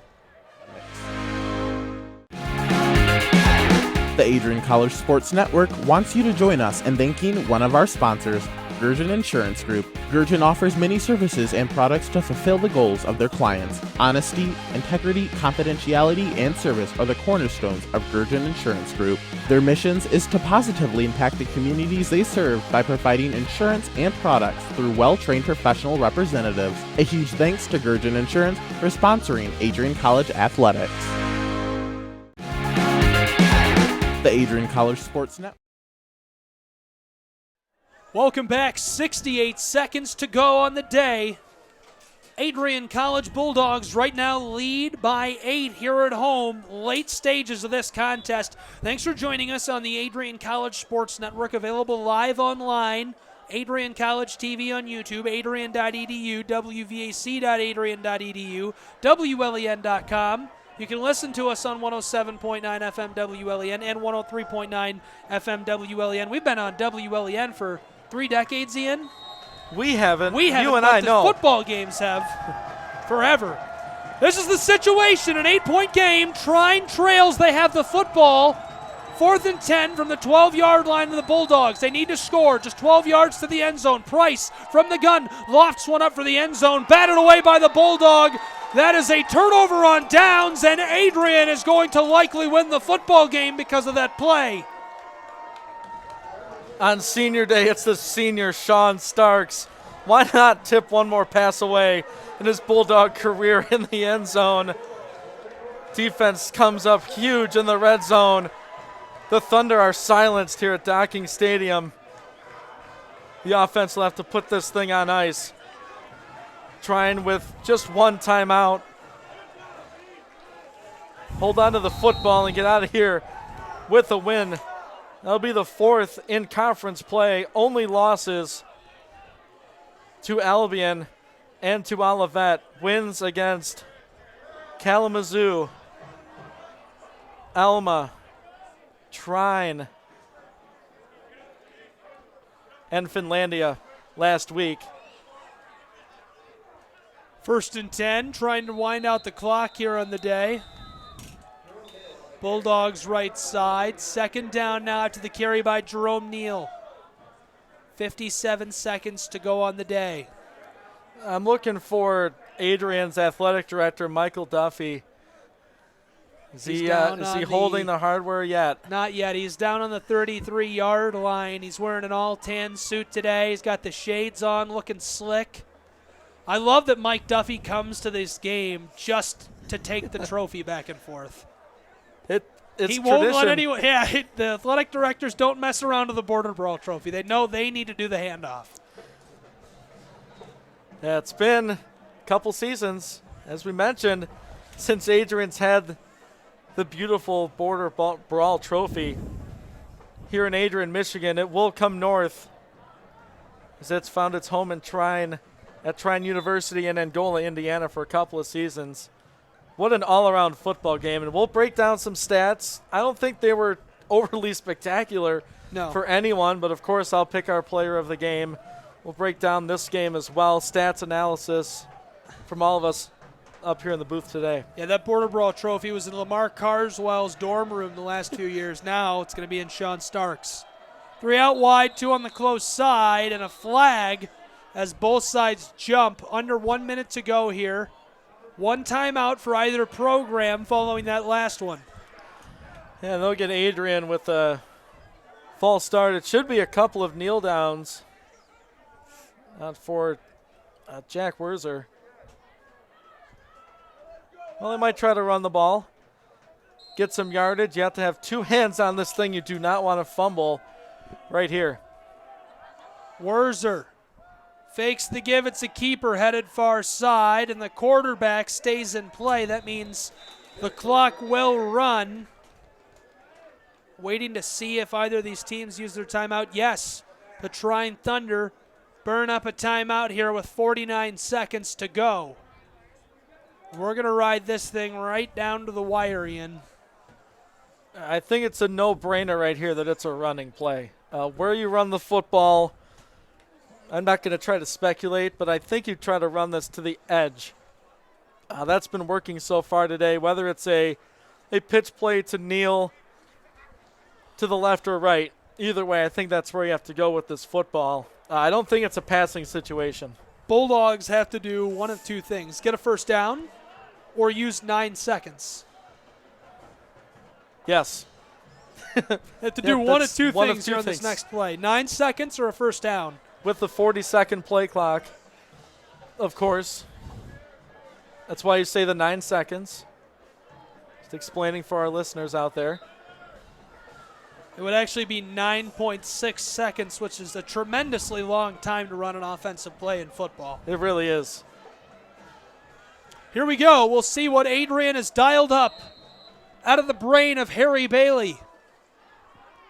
34-26. Werzer in the gun. 3 out wide, 2 on the far side. He keeps it, and he has stopped up and dropped. They'll give him forward progress to Adrian's 16-yard line. Clock continues to run. Troy Abbs is out on the field shouting at the officials. We are too, Troy. Well, that play clock is really close to the game clock for this 4th down play. I think they're about half a second apart. Adrian might have to snap this football on 4th. I would think if I were Adrian here, they might take the delay of game. We'll see what the strategy is. Yes, it looks like they will take the delay of game. Clock sounds. The play clock and game clock were separated. They're going to put some time. Yeah, they're putting time back up on here. It's a delay of game against Adrian. I think Clarence Madison just killed me. Some premature celebration for Adrian. It was about a half-second difference between the game and play clock.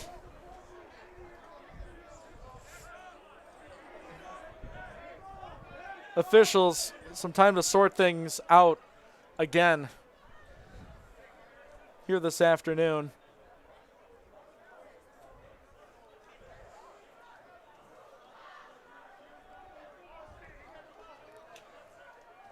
Yeah, they are getting things sorted out here.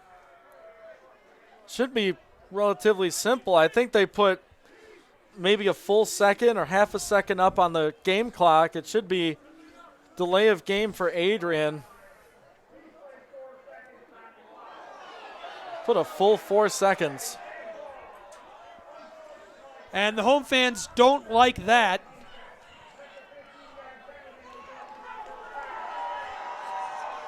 They got a personal foul, dead ball against Trine. Unreal. Unreal. Oh, those maybe officials. maybe that's why Madison was celebrating. Maybe he drew the flag against Trine. That's gonna ice this thing. Well, this will be a quick handshake after this game. I'll tell you what. It's gonna be a quick post-game show. If you're with us online waiting for hoops, it's coming in just a moment.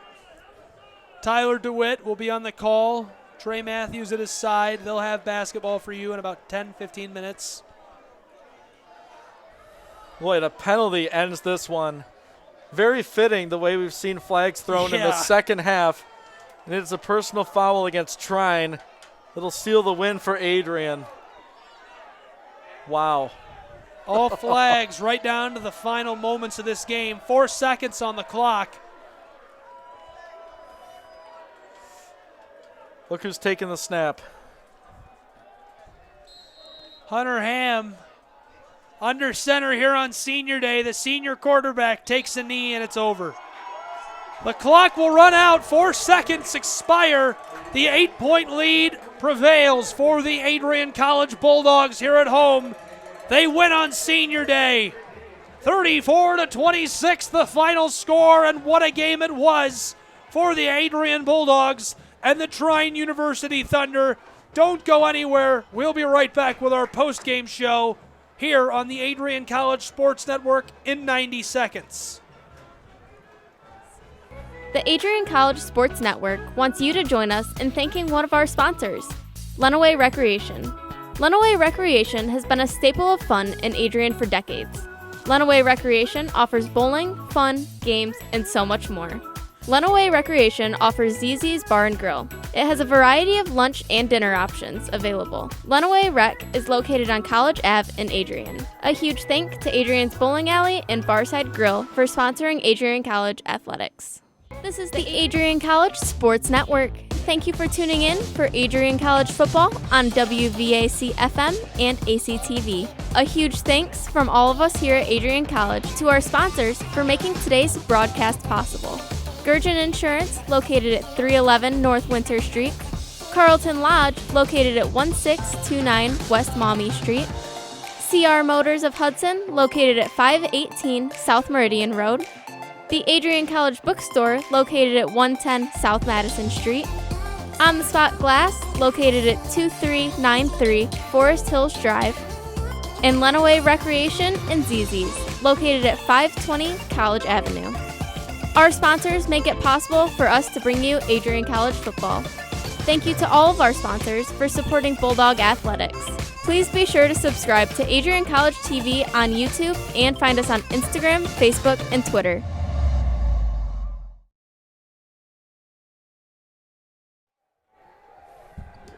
Welcome back here on the Adrian College Sports Network. The Bulldogs have the Border Brawl Trophy, and boy, are they pumped up, Ian. Here on Senior Day, they come away with the 34-26 win.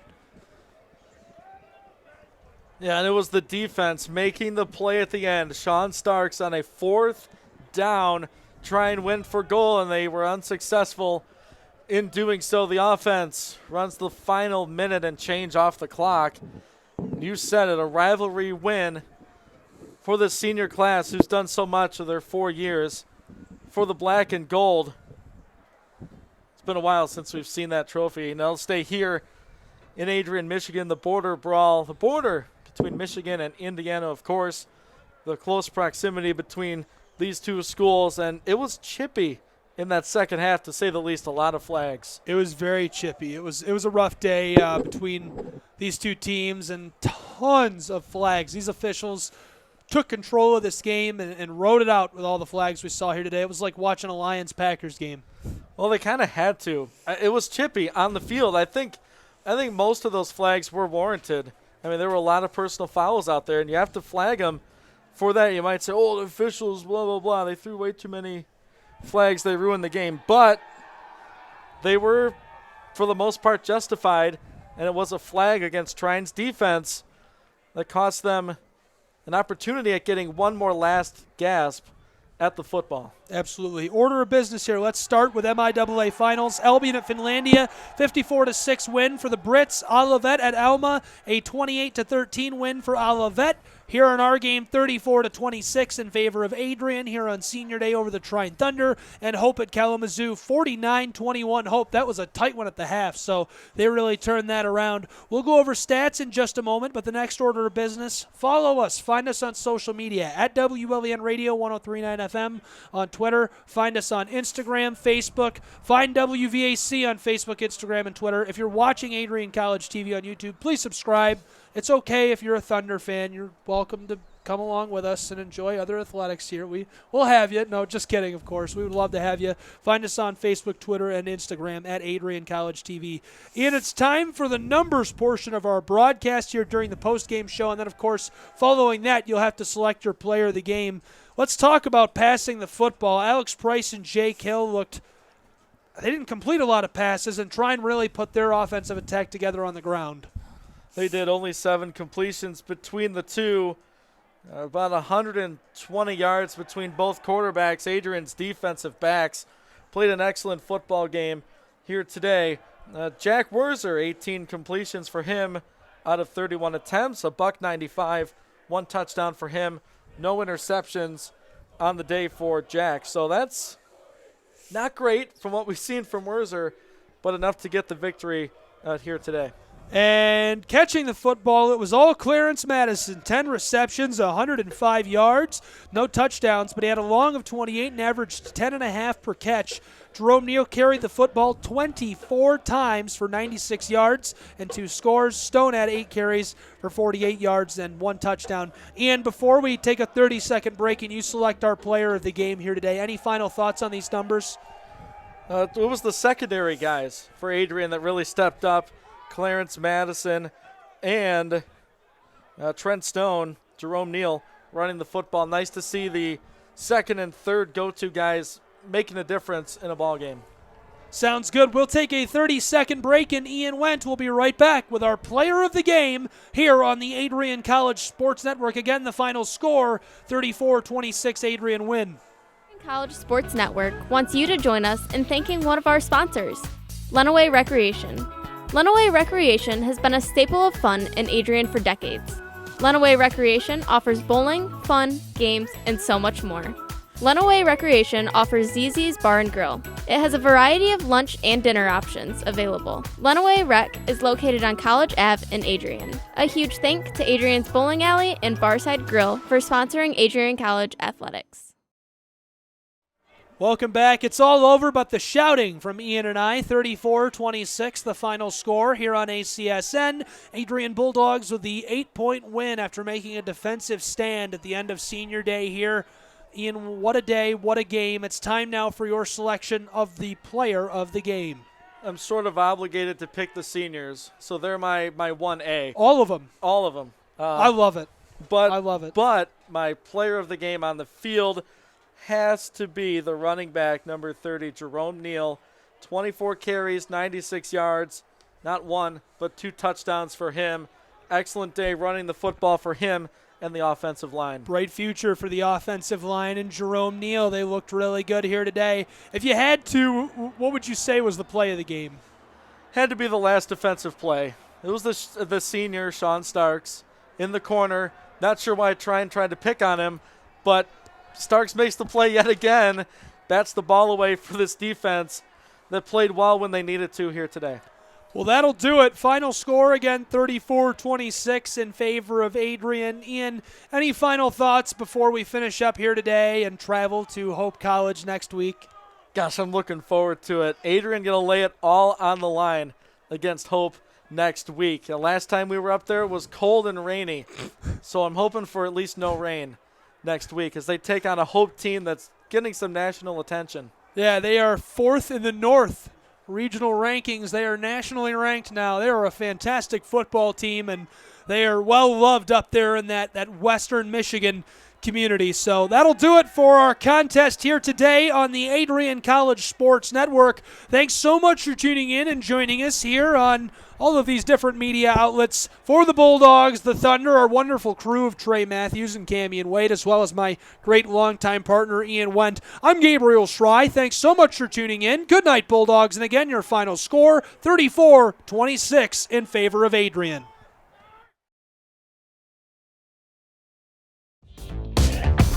Thank you for tuning in for Adrian College Football on WVAC-FM and ACTV. A huge thanks from all of us here at Adrian College to our sponsors for making today's broadcast possible. Sponsors of today's broadcast include Gurgen Insurance, located at 311 North Winter Street, Carlton Lodge, located at 1629 West Maumee Street, CR Motors of Hudson, located at 518 South Meridian Road, the Adrian College Bookstore, located at 110 South Madison Street, On the Spot Glass, located at 2393 Forest Hills Drive, and Lenawee Recreation and ZZ's, located at 520 College Avenue. Our sponsors make it possible for us to bring you Adrian College football. Thank you to all of our sponsors for supporting Bulldog Athletics. Please be sure to subscribe to Adrian College TV on YouTube and find us on Instagram, Facebook, and Twitter.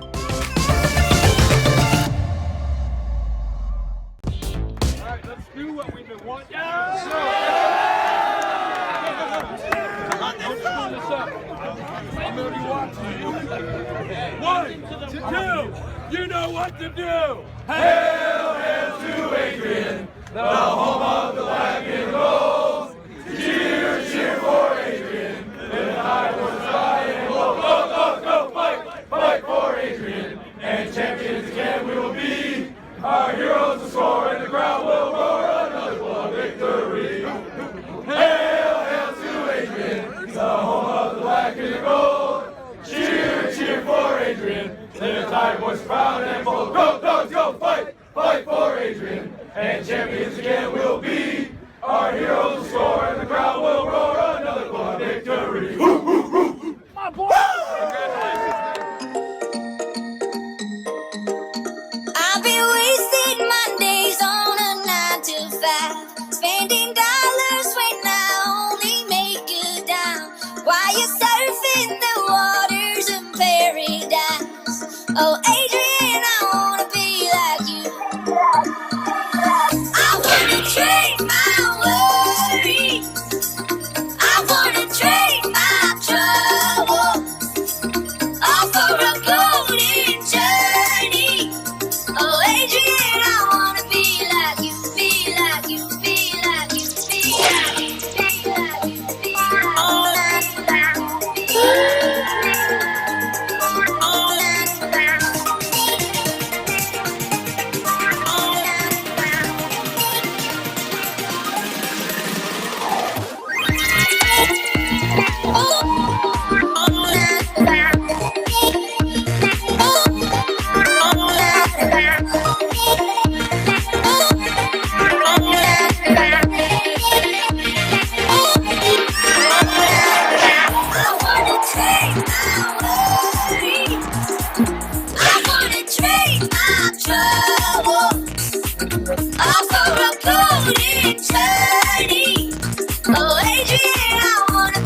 like you, be like you, be like you, be like you, be like you, be like you, be like you.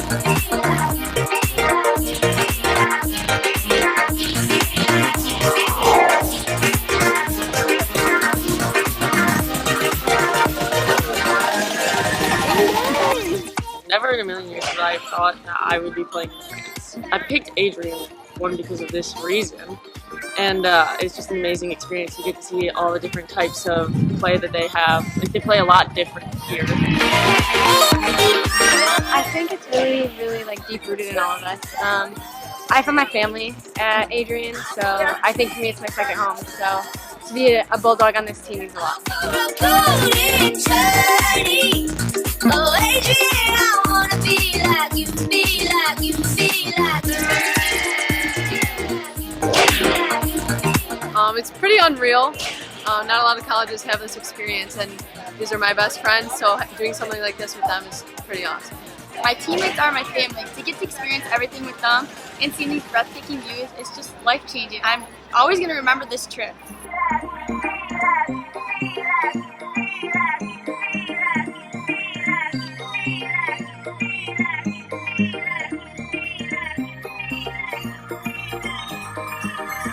I've been wasting my days on a 9 to 5, spending dollars when I only make a dime. Why you They are a totally different kind of like soccer player over here. It's a different style, different speed. Like, obviously there's a language barrier too, and I think it just really helped our team grow, like both with skills and seeing different styles of play.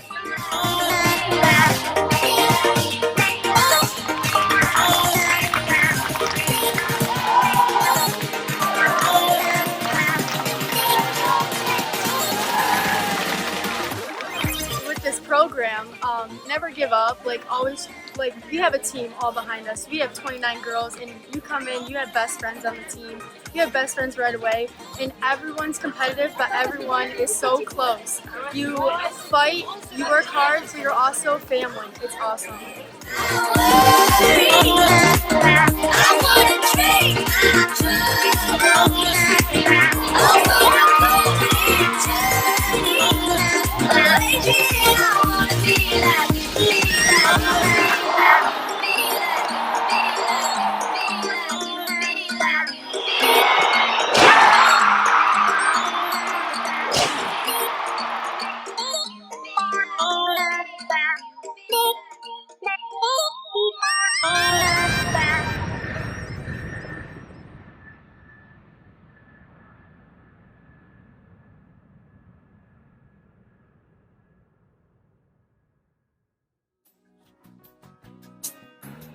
And I'm feeling the strain, all in shape.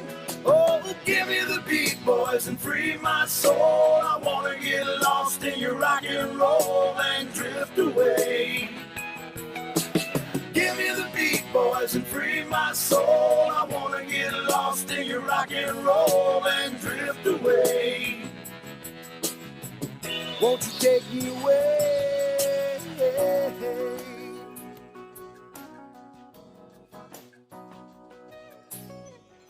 Beginning to think that I'm wasting time. I don't understand the things I do. The world outside looks so unkind, and I'm counting on you. You can carry me through. Tell me you get lonely when it's cold outside. Tell me that you're only barely getting by. I need to know it hurts every time that you hear my name. It ain't the same without me, girl. Tell me you get lonely.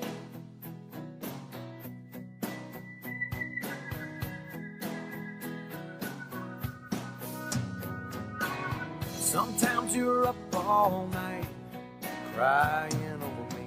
You gotta take off of work to catch up on your sleep. But that just don't work now, does it, baby?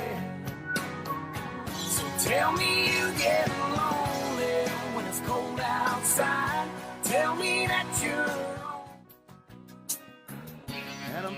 strength.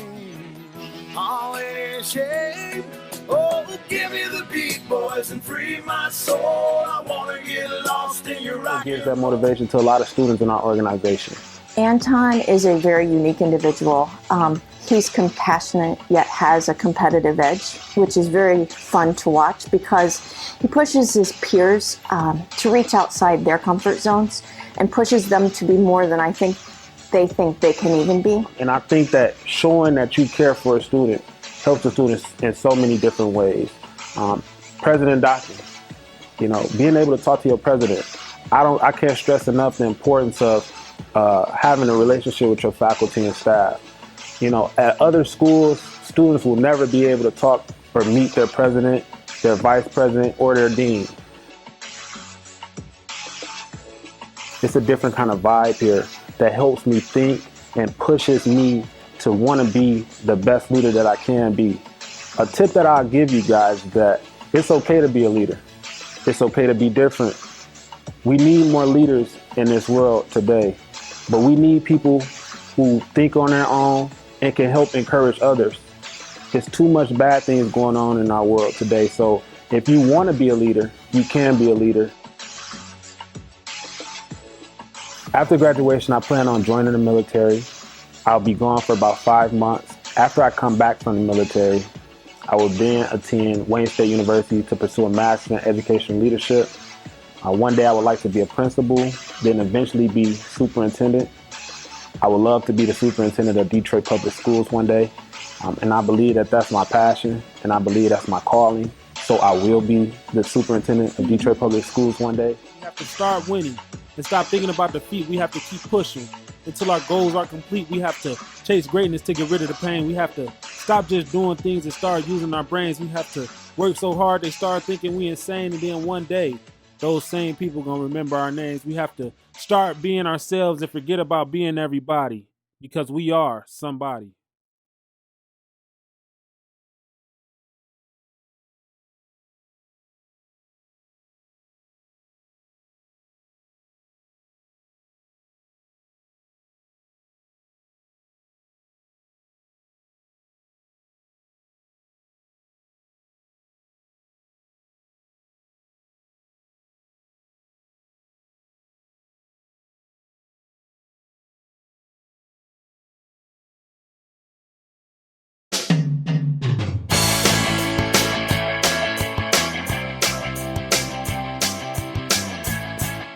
My name is Steve Gregg. I graduated in 1968 from Adrian. The college had a great impact on my life. I first got a great education here, and even more importantly, I met my wife here. She was in the class of '69, and we were married in the college chapel. It's a great experience, Adrian College.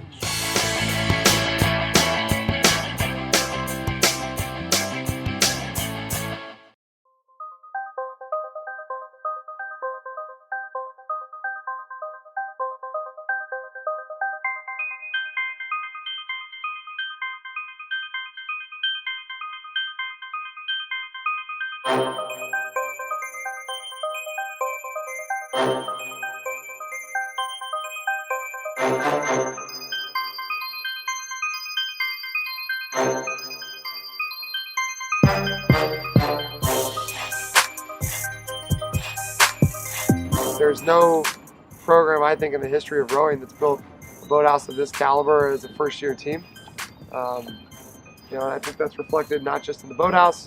The equipment is top-notch, with this brand new fleet of phenomenal boats, as well as having, a team of 25 recruits plus, another 20 walk-ons, to where we're now, a first-year team of 45 men and women, which again is a lot for a first-year program. So, really excited. I think we're in a great place in year one. Really.